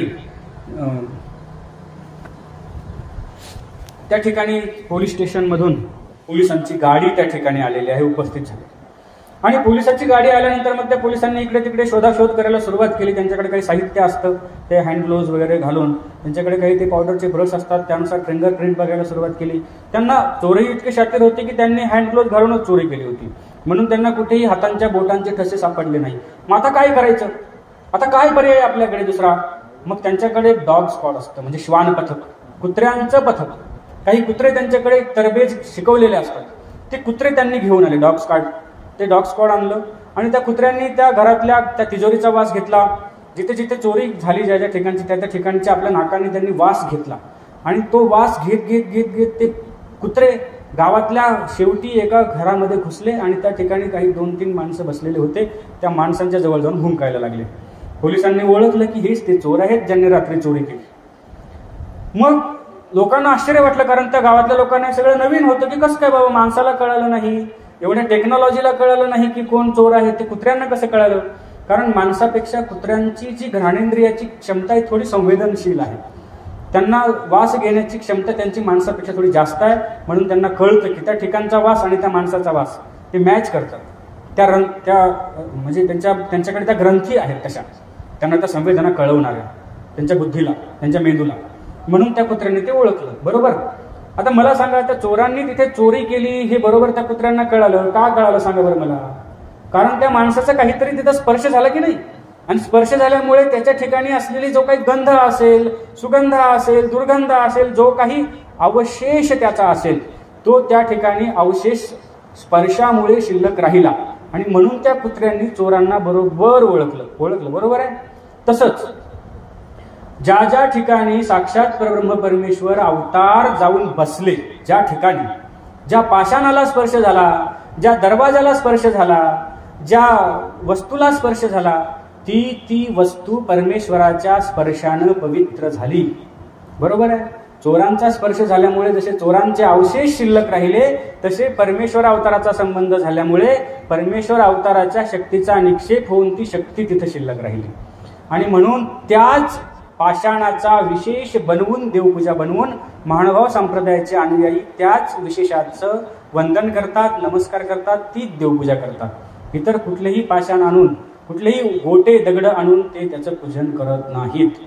ही महानुभाव संप्रदायाच्या देवपूजेची विशेषता आहे. आणि त्यामुळे असाही गैरसमज नसावा की कुठलेही पाषाण आणून त्यांची पूजा केली जाते. हा एक गैरसमज म्हणजे आपल्या डोक्यातनं निघून गेला पाहिजे. त्यानंतर अजून गाठीविषयी काही मत आहे की मानव संप्रदायाची गाठी काळी असते. आता माझी नाही काळी, म्हणतात मानव संप्रदायाच्या अनुयायांची गाठी काळी असते आणि इतर संप्रदायातल्या अनुयायांची गाठी अशी असते माझ्यासाठी. तुळशी माळ गळा, नाही का असं म्हणतात. तर विषय असा आहे की महानुभाव संप्रदायाची गाठी ही सुरुवातीच्या काळामध्ये ही अशीच होती किंवा अशीच असते. आता ही गाठी आणि ही गाठी मी एकाच वेळेस घेतलेली आहे. दोन गाठीमध्ये तुम्हाला अंतर दिसतंय का? ही थोडी काळी दिसते का तुम्हाला आणि ही थोडी पांढरी दिसते का? कारण ही गाठी फक्त गळ्यात असते आणि मला जेव्हा स्मरण करायचं असतं तेव्हा मी ही काढतो आणि हिने स्मरण करतो. आणि मग जेवढं जास्त स्मरण होतं ना तेव्हा ही पांढरी असलेली गाठी हळूहळू काळी व्हायला लागते. आणि म्हणून आमच्या संप्रदायामध्ये आम्हाला अहोरात्र जेव्हा जमेल तसं अष्टप्रहर स्मरण सांगितलेलं आहे. जेवढं शक्य होईल तेवढं स्मरण करा असंच देवाने सांगितलेलं आहे. कारण हे स्मरणच तुम्हाला ह्या आताच्या काळामध्ये तुमच्या उद्धारासाठी पूरक ठरणार आहे. आणि म्हणून महानुभाव संप्रदायाचे अनुयायी साधक इतकं जास्त प्रमाणात स्मरण करतात की स्मरण करून करून करून त्यांची गाठी काळी होते. आता हल्ली अलीकडे लोक मुद्दाम गोड तेल घेतात आणि गाठीला लावतात. तो विषय वेगळा, सोडून द्या की माझी गाठी लवकर काळी झाली पाहिजे. तर गाठी लवकर काळी झाली म्हणजे त्याने जास्त स्मरण केलं, हा त्या मागचं म्हणजे एक द्योतक आहे. काठी ही अशीच असते ह्याच, कारण ती ही काष्टाचीच आहे, ही काष्टाचीच आहे. काष्ट कुठल्याही झाडाचं काळं नसतं. आता ती पॅशन निघाली नंतर आता दुकानावर सुद्धा काळ्याच गाठ्या विकायला यायल्यात, हा भाग वेगळा. पण गाठी काळी होण्यामागचं कारण हे आहे की स्मरण जास्त केल्यामुळे ती गाठी काळी होते. वास्तविक त्या गाठीमध्ये काही भेद नाहीत की तुम्ही गाठीपासूनच भेद केला, तुमचे देव काळे तसे तुमच्या गाठीही काळ्या, असं काही नाही. हे लक्षात ठेवा. त्यानंतर व्यावहारिक दृष्टीने एक विधी आहे, तो म्हणजे अंत्यविधी. इतर संप्रदायातील मंडळीचा अंत्यविधी हा वेगळ्या पद्धतीने केला जातो. महानुभाव संप्रदायातील साधकांचा अनुयायांचा अंत्यविधी वेगळ्या पद्धतीने केला जातो. तसं हिंदू संस्कृतीमध्ये 3 डाग आलेले आहेत. एक अग्निडाग, दुसरा आहे वनडाग, क्षमा करा 4 डाग आहेत. अग्निडाग, वनडाग, जलडाग आणि भूमिडाग. 4 डाग म्हणजे 4 पद्धतीने अंत्यविधी केला जातो. अग्निडाग म्हणजे जे जसं वैष्णव संप्रदाय वगैरे करतो की तो मनुष्य मेल्यानंतर त्याला स्मशानभूमीमध्ये नेऊन त्याला अग्निदाह दिला जातो, बरोबर. त्यानंतर वनडाग, जे ऋषीमुनी साधू संत तपस्वी जंगलामध्ये जाऊन तपश्चर्या करणारे वैरागी, ते म्हणजे ते वनामध्येच मरायचे किंवा त्या काळामध्ये खड्डा कोणी खदायचा आणि जाळण्यासाठी काही जर उपलब्ध पाऊस चालू असेल तर फक्त जंगलामध्ये नेऊन त्याचा देह सोडून द्यायचा. मग तो आपोआप कुणीतरी हिंस्र पशुपक्षी साथे खाऊन घेतील वगैरे, आणि असा तो वनडाग होता. तो आता दिसत नाही अलीकडे, पण पूर्वीच्या काळामध्ये होता. त्यानंतर जलडाग म्हणजे कुठल्याही वाहत्या पाण्यामध्ये, नदीमध्ये वगैरे तो देह निक्षेप करायचा, सोडून द्यायचा. असा एक 3रा डाग होता. आणि 4था डाग म्हणजे आहे भूमिडाग. या 4ही डागामध्ये भूमिडाग हा कमीत कमी हिंसा होणार आहे, कमीत कमी हिंसा होणार आहे. तुम्ही अग्निडाग दिला तर काय होईल? कितीतरी विनाकारण बाकीचे जंतू मरतील का नाही? ते जाळ पेटवल्यात, त्या झाडामध्ये मुंग्या असतील, काही सूक्ष्म जंतू असतील, किंवा अवतीभोवतीच्या वातावरणात कितीतरी उंचपर्यंत सूक्ष्म जंतू असतातच. मग त्या आगीच्या उसळलेल्या डोंबामुळे जेवढे काही छोटे छोटे कीटक असतील ते जळतील ना विनाकारण, नाही का? पाप जास्त होईल. त्यानंतर तुम्ही वनडाग जर दिला तर त्या देहाची किती विक्षिप्त पद्धतीने ते हिंस्र स्वापद अवहेलना करतील, विटंबना करतील, ते बरं वाटत नाही. आणि जलडाग ही मग ते देह त्या पाण्यामध्ये असणारे मासे वगैरे हे ते खातील, त्यांच्या उपयोगाला जाईल. म्हणून भूमिडाग, शेवटी तिथे मीठ टाकून ते देह काय होतं की विरघळून जातं जागच्या जागेवर, त्यात कुठलीही हिंसा होत नाही, बरोबर ना. म्हणून कमीत कमी हिंसा या पद्धतीने होते. म्हणून महानुभाव संप्रदायानं भूमिडाग स्वीकारला. ती व्यक्ती सरल्यानंतर काय केलं जातं की तिला त्या जमिनीमध्ये खड्डा म्हणजे व्यवस्थित कपार केलं जाते आणि तिथे तिचा अंत्यविधी केला जातो. तिथे या मागची काही कारणं आहेत. आता काही लोक मेल्यानंतर प्रेताची पूजा करतात, आरती म्हणतात, तर हे म्हणजे आता प्रेत पूजा होईल एक प्रकारे. म्हणून महानुभाव संप्रदायात कितीही मोठा म्हणजे महंत असतील, कितीही मोठे गुरु असतील, तर ज्या पद्धतीने इतर संप्रदायात प्रेताची पूजा वगैरे केली जाते तो विधी होत नाही. अंत्यविधीनंतरही आता पितृपक्ष असतो, पितृपक्षामध्ये पित्र घातले जातात काही संप्रदायांमध्ये. महानुभाव संप्रदाय हा पित्र घालत नाही, कारण जीव हा कर्मवशे त्याच्या निधनानंतर तो पुढे कुठल्या तरी कर्मफळामध्ये निघून गेलेला आहे. त्यामुळे पित्र घातले म्हणजे त्या जीवाला त्याचं काही लागतं, गोमटं वगैरे, किंवा त्याच्याविषयी काही होतं, हा गैरसमज आहे. असं होऊ शकत नाही. आणि म्हणून कारण भगवद्गीता असं म्हणते की यांती देवव्रता देवान पितॄन यांती पितृव्रतः भूतानि यांती भूतेजा यांती मध्याजनपिमम. जे देवतांची भक्ती करतात ते देवलोकाला प्राप्त होतात. यांती देवव्रता देवान पितॄन यांती पितृव्रतः. जे पितरांची भक्ती करतात, पित्र घालतात, ते पितृदेवतेलाच प्राप्त होतात. भूतानि यांती भूतेजा. जे भूतांची भक्ती करतात ते भूत योनीलाच जातात. काही लोक असतात आघोरी, ते भूतखेताची भक्ती करतात. तुम्ही पाहिलं असेल ते आघोरी, त्यांच्या अंगावरती कपडे नसतात, जय महाकाल म्हणून त्या रुंडमाळ त्यांच्या गळ्यामध्ये घातलेली वगैरे असते नाही का. आणि मग गीता सांगते, मी सांगत नाही बरं का, नाही तर पुन्हा उद्या माझ्याकडे याल तुम्ही. तर ते भूतखेताची भक्ती करतात, तर ते भूत योनीला जातात. आणि यांती मध्या जिनोपिमाम, आणि जे माझी भक्ती करतात म्हणजे श्रीकृष्ण भगवंताची भक्ती करतात, ते श्रीकृष्ण भगवंताच्याच परमधामाला प्राप्त करून घेतात. म्हणून मानव संप्रदायामध्ये ह्या काही गोष्टी आहेत, ह्या काही परंपरा आहेत, आणि समाजामध्ये याविषयीचे काही समज गैरसमज आहेत. तर हे समज गैरसमज माणसात नसले पाहिजे. हे कारण या गैरसमजामुळे काय होतं तुम्हाला माहिती असेल. तुम्ही संसारिक माणसं आहात, कुठल्याही नात्याला शेवटपर्यंत निभवायचं असेल तर त्या नात्याचा पाया, किंवा जसं तुमच्याकडे कार असेल, मोटरसायकल असेल, तिचं इंजिन जर स्मूथ चालवायचं असेल, व्यवस्थित चालवायचं असेल, तर त्या इंजिनमध्ये तुम्हाला काय टाकावं लागतं? ऑइल टाकावं लागतं की नाही. पूर्वीच्या काळात बैलगाड्या होत्या, त्या बैलगाडीचं चाक कुरकुर वाजलं की लोक काय करायचे, त्यात वंगण टाकायचे. तुमच्याकडे काय म्हणतात मला माहिती नाही, आमच्याकडे त्याला वंगण म्हणतात. तर ते वंगण त्या चाकामध्ये घातलं जायचं आणि त्याचा कुरकुर आवाज बंद व्हायचा. तर नात्यामध्ये ते वंगणाचं काम, त्या ऑइलचं काम जर काही करत असेल ना, तर तो विश्वास करत असतो. बरोबर आहे की नाही. विश्वास फार गरजेचा आहे. आणि जर विश्वास नसेल तर गैरसमज वाढत जातात. एखादा पती आहे आणि त्याची पत्नी सहज कोणीतरी पुरुषाशी बोलते, ती काहीतरी प्रोफेशनल, तिचं काम आहे काहीतरी, आणि त्या कामानिमित्त जर त्या पुरुषाशी बोलते, आणि जर तो ईर्ष्याळू असेल, स्वामीने ईर्ष्याळूवाचा दृष्टांतही सांगितलेला आहे, तर तिच्या शेज्या सैल्या म्हणतात, अगं चल वऱ्हाड चाललंय, आपण बघूयात जाऊन, नवरा कसा आहे, नवरी कशी. ती विचारते त्यांना, नवरा कैसा असे, नवरी कैशी असे, काही लिहिली असे, काही नेसली असे, कशी आहे ती नवरी मला सांगा ना. ती म्हणते, अरे इथनं तर चालली वरात पलीकडच्या गल्लीतून, चाल आपण बघायला जाऊ. इथं काय विचारतेस, तू पण चाल, तू पण बघ. तेव्हा ती पत्नी म्हणते, नाही, त्याची दृष्टी ते मजवरीची असेल. तो जरी कुठे आजूबाजूला गेला असेल, तो म्हणजे कोण आलं ना तुमच्या लक्षात. हा, त्याची दृष्टी माझ्यावरच आहे. जर मी घराच्या बाहेर जरी गेले, कोणाकडे बघितलं जरी, तरी त्याला बरं वाटत नाही, त्याला त्रास होतो, तो भांडतो, तो मारतो, आणि म्हणून मी कुठे जाऊ शकत नाही. ही ईर्ष्या कधी निर्माण होते? एका छोट्याशा गैरसमजातून निर्माण होते, आणि हे गैरसमज नात्यातलं प्रेम संपवून टाकतो. आणि म्हणून जर समाजातल्या दोन वर्गामध्ये गैरसमज निर्माण झाले की माणुसकीच्या नात्याला तडा गेल्याशिवाय राहणार नाही, हे लक्षात घ्या तुम्ही. आणि म्हणून हे गैरसमज समाजामध्ये दुफळी निर्माण करतात. त्यामागचं नेमकं तत्वज्ञान काय, त्यामागचं नेमकं कारण काय, हे जवळ जाऊन विचारल्याशिवाय कळणार नाही. म्हणजे काय होतं की दोन संप्रदायामध्ये मतभिन्नता असल्यामुळे आपण काय केले की एकमेकाच्या मनामध्ये सुद्धा भेद केले. तुम्हाला आमचं जमत नाही, आम्हाला तुमचं जमत नाही, केले की नाही आपण भेद. त्याला काही गरज नाही.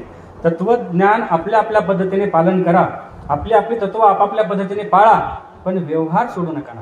तुम्हाला नाही ना त्यांच्या तेरबीचं खायचं, हरकत नाही ना, तुम्ही तुमचं तत्व पाळा, पण जा करू लागा, सगळ्या गोष्टी करू लागा त्यांना. कारण हे समाज कार्य करणं प्रत्येकाचं कर्तव्य आहे. कर्तव्य म्हणून तिथं गेलं पाहिजे, करू लागलं पाहिजे, हरकत नाही करायला. तत्व पाळा, तत्व भिन्न आहे. व्यवहार वेगळा आहे आणि तत्व वेगळं आहे, लक्षात घ्या. व्यवहाराची आणि तत्वाची सांगड घालण्याचा प्रयत्न करू नका, नाहीतर समाजात दुफळी निर्माण झाल्याशिवाय राहणार नाही. समाजात आपल्या संप्रदायाविषयी गैरसमज निर्माण झाल्याशिवाय राहणार नाहीत. हे गैरसमज जर तुम्हाला दूर करायचे असतील तर ज्यांच्या मनात ते गैरसमज निर्माण होतात त्यांना जाऊन त्या सगळ्या गोष्टी सांगा की बाबा रे, तू जसं समजतोयस ना असं काही नाही, असा विचार करू नकोस, हा गैरसमज अंतःकरणात ठेवू नको. कारण गैरसमजानं बऱ्याच गोष्टींची क्षती होते, बऱ्याच गोष्टींची हानी होते. मोठे मोठे संसार गैरसमजानं उद्ध्वस्त झाले. मोठ्या मोठ्या देशांमध्ये महायुद्ध केवळ गैरसमजामुळे घडलेले आहेत, लक्षात घ्या. छोट्या छोट्या गैरसमजामुळे. आणि मग हे गैरसमज काय करतील आणि काय नाही करतील सांगता येत नाही. पण आपण मात्र आपल्या बुद्धीचं ऐकत असतो, कारण बुद्धीचं काम आहे गणित लावायचं. मनात आणि बुद्धीत भेद आहे बरं का. मन कधी गणित लावत नाही, बुद्धी मात्र गणित लावत असते. आपण आपल्या मनाचं काही वेळेला ऐकत नाही, आपल्या बुद्धीचं ऐकतो. आपण काय म्हणतो, अरे माझं एक मन असं म्हणतंय आणि एक मन तसं म्हणतंय, नाही का. एखाद्याला म्हटलं, चला रे बाबा व्याख्यान मला सुरू आहे, सुंदर सुंदर प्रवचने कीर्तन चालू आहेत, आपण आज रात्री जाऊयात का. अरे माझं एक मन म्हणते जायला पाहिजे, पण माझं एक मन म्हणते नाही जायला पाहिजे, मला घरी काम आहे, इकडे जायचंय. हे एक मन असं, एक मन तसं, म्हणजे तुमच्याकडे दोन मनं आहेत का? नाही ना, एकच मन असतं. दुसरी जी असते ना ती बुद्धी असते. जे जाऊ म्हणतं ना सरळ सरळ सहज सहज, ते मन असतं.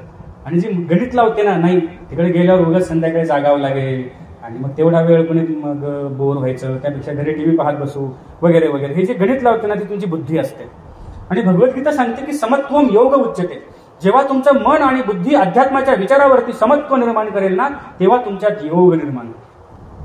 पण आपण बुद्धीचे दास झालेलो आहोत. आपण आपल्या इंद्रियांचे दास झालेलो आहोत. आपल्या डोळ्याला एखादी गोष्ट आवडली की आपण तिच्याकडे बघत राहतो. आपल्या जिभेला एखादी चव आवडली की आपण ती पुन्हा पुन्हा खायचा प्रयत्न करतो. आपल्या त्वचेला एखादा स्पर्श आवडला की आपण तो स्पर्श परत परत करण्याचा प्रयत्न करतो. आणि मग ह्या सगळ्या गोष्टींच्या आपण अधीन झालेलो आहोत. आणि म्हणून इंद्रियांच्या अधीन व्हायचं नाही तर इंद्रियांना आपलं अधीन करायचं. हे छोटीशी गोष्ट सांगतो, वेळ ठीक आहे थांबू ना. तर एक शेतकरी शेतामध्ये शेती भिजवतो आहे आणि त्याच्या शेताच्या बाजूच्या रस्त्याने काही माणसं जात आहेत, शिपाई आहेत, शिपाई. आणि त्या 7-8 शिपायांच्या मध्ये एक माणूस त्यांनी पकडलेला आहे. आणि त्या पकडलेल्या माणसाला घेऊन ते आता राजवाड्याकडे, राजधानीकडे निघालेत. तेवढ्यात त्याचा छोटासा मुलगा तिथं बसलेला आहे. तो विचारतोय त्या वडिलांना की बाबा हे काय आहे, हे का बरं असे माणसं त्याच्या भोवती उभे राहून चाललेत, कशाला त्याला घेऊन चाललेत. तर त्या वडिलांनी मुलाला सांगितलं, कारण मुलं चिकित्सक असतात, ते काय विचारतील ना ते सांगता येत नाही. एका मुलांनी जवळ आला, मला प्रश्न विचारला, म्हटलं बाबा चिमणी काय करते. म्हटलं चिमणी काय करते, चिमणी उडते, घरटं बांधते, अंडे घालते, पिल्लांना जन्म देते, अजून काय करते. नाही म्हटलं सांगा बरोबर, चिमणी काय करते. सांगितलं ना चिमणी हेच तर करते. नाही म्हटलं बाबा. मग तू सांग म्हटलं. अहो चिमणी चिवचिव करते. एवढं कळत नाही म्हणे बाबा तुम्हाला. म्हणजे मुलं अशी जिज्ञासू असतात. तसं त्या लहान बाळाने विचारलं की बाबा हे काय आहे. त्या वडिलांनी सांगितलं की अरे त्याने ना कुठेतरी चोरी केलेली आहे, अपराध केलेला आहे, आणि म्हणून ते शिपाई त्या चोराला पकडून राजवाड्याकडे त्याला शिक्षा देण्यासाठी घेऊन जात आहेत. असं सांगितल्यानंतर त्या मुलांनी ते लक्षात ठेवलं. कारण मुलं विचारतात, ऐकतात आणि लक्षात ठेवतात, शिकतात. लहान मुलं मोठ्या माणसाचं पाहूनच शिकत असतात, बरोबर की नाही. तुम्ही सहज एखादं लेकरू तुमच्या घरात चालताना एखाद्या दगडाला अडखळून पडलं आणि ते रडतं, बरोबर आहे. त्याला दगडाला ठेच लागली, ते पडलं की ते रडतं. मग तुम्ही काय करता, त्याला उचललं, आले आले काय झालं, कोणी मारलं म्हणतो की नाही आपण त्याला प्रेमाने. आणि मग ते सांगतो दगडाला ठेच लागली, याने मारलं का, मग आपण त्याला मारतो, दगडाला मारतो. दगडाला काही कळतं का, दगडाने मुद्दाम मारलेलं असतं का, आपण त्या दगडाला मारतो की नाही. ते लेकरू शिकतं त्यातून की ज्याने आपल्याला त्रास दिला त्याला मारलं पाहिजे, हे तो शिकतो. आणि मग बाहेर तो मोठा झाल्यानंतर समाजात गेला की कोणीतरी त्याला काही म्हटलं की तो त्याला मारला जातो. थांब रे तुला बघतोच म्हणतो की नाही. तो कुठे शिकला, इथे शिकला की नाही. लहान मुलं शिकत असतात मोठ्या माणसांकडून. म्हणून कोणतीही कृती विचारपूर्वक करा. तसं त्या वडिलांनी सांगितलं त्याला की त्यांनी अपराध केला आणि त्याला घेऊन जातात शिक्षा द्यायला. मुलाने लक्षात ठेवलं पक्क. काही काळ निघून गेला, 7-8-10 महिने, एखाद्या वर्षाचा काळखंड निघून गेला असेल. आणि त्याच रस्त्याने त्या राजातला तो राजा जो होता तो मृगयेसाठी, शिकारीसाठी असा बाहेर निघालेला आहे पायी पायी. आणि मग असा तो जंगलातनं चालतोय आणि त्याच शेतकऱ्याच्या शेताच्या बाजूच्या रस्त्याने तो चाललेला आहे. त्याचे 7-8 शिपाई त्याच्या आजूबाजून आहेत, बरोबर. आणि तेच चित्र पुन्हा त्या मुलाला दिसलं. दिसल्याबरोबर मुलगा, तो बाळ, ते छोटंसं लेकरू मोठमोठ्याने ओरडायला लागलं, बाबा चोर आला, बाबा चोर आला, बाबा चोर आला. त्याचे वडील म्हटले, अरे शांत बस, मार खाऊ घालतो का काय मला, का. अरे तो चोर नाही, तो राजा आहे. काय तुम्ही खोटं बोलता, मागे तर म्हटले होते तो चोर आहे म्हणून, आणि आता म्हणता राजा आहे. असं कसं काय, एकदा चोर म्हणता एकदा राजा म्हणता, एकच काहीतरी सांगा. तेव्हा त्या वडिलांनी त्या दोघातला फरक सांगितला त्या लेकराला. हा फरक फार महत्वाचा आहे. तो म्हटला, अरे बाळा, मागे ज्या चोराच्या भोवती शिपाई होते ना, त्या शिपायाच्या तावडीमध्ये तो चोर होता, शिपायांच्या अधीन तो चोर होता, बरोबर. आणि इथे जे राजाच्या भोवती शिपाई आहेत ना, तर या राजाच्या अधीन ते शिपाई आहेत, त्या राजाच्या तावडीत ते शिपाई आहेत. फरक कळलं का तुम्हाला. शिपायांच्या तावडीत चोर आहे आणि राजांच्या तावडीत शिपाई आहे. लक्षात आलं. तसं हे इंद्रिय, पंच ज्ञानेंद्रिय जे भगवंतांनी आपल्याला दिलेत, पंच कर्मेंद्रिय जे भगवंतांनी आपल्याला दिलेत, ते शिपाई आहेत, बरोबर. फक्त आता आपल्याला चोर व्हायचं का राजा व्हायचं हे आपण ठरवायचं. समजलं असेल तुम्हाला मला काय म्हणायचंय. ह्या चोरांना आपल्या अधीन ठेवायचं की आपण त्यांच्या अधीन व्हायचं, हे आता ज्याचं त्यांनी ठरवायचं, बरोबर आहे की नाही. आपण मात्र इंद्रियांच्या अधीन होतो, आपल्या बुद्धीचा ऐकतो आणि गैरसमज करून घेतो, समाजामध्ये दुफळे निर्माण करण्याचा प्रयत्न करतो. आणि म्हणून माय बाप हो, जेव्हा जेव्हा ज्या ज्या वर्गाविषयी, ज्या व्यक्तीविषयी, ज्या समाजाविषयी गैरसमज आपल्यात निर्माण होतील, तेव्हा तेव्हा त्या लोकांकडे जाऊन त्याविषयी विचारणा करा, त्यावर चर्चा करा, आपल्यातले गैरसमज दूर करा. आणि काही आपल्या संप्रदायातल्याच अनुयायांना काही गैरसमज आहेत, तेही आपण आपल्या गुरुजनांकडे जाऊन, बाबाजींकडे जाऊन त्याविषयीची शंका निरसन करण्यासाठी बाबाजींना विचारणा करा. आपले हे समज गैरसमज दूर करण्याच्या ह्या दृष्टीनं तुम्ही निश्चित प्रयत्न कराल अशी अपेक्षा बाळगतो. आणि मला माझ्या ह्या प्रवचनाच्या माध्यमातून जेवढे काही समज गैरसमज तुमच्या समोर बोलता आले त्याविषयी मी बोललो.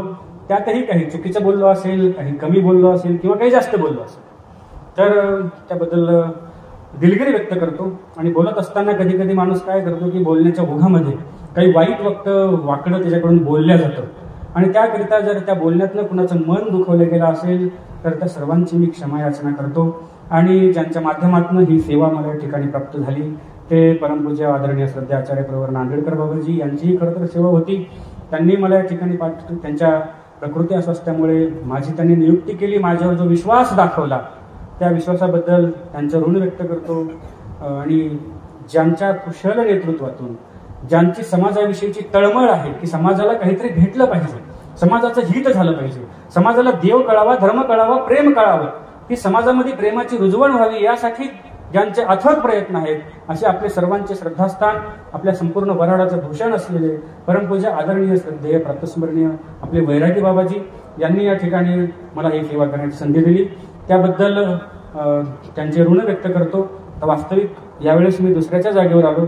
7-12 दुसऱ्याचे पण शेत मी नांगरतोय. अपेक्षा करतो की पुढे 7-12 माझ्या नावावर करून कधीतरी ह्या सेवेचा योग बाबा मला घडवून देतील अशी अपेक्षा बाळगतो. आणि आपण सर्वांनी हे ऐकून घेतलं त्याबद्दल आपलेही ऋण व्यक्त करतो.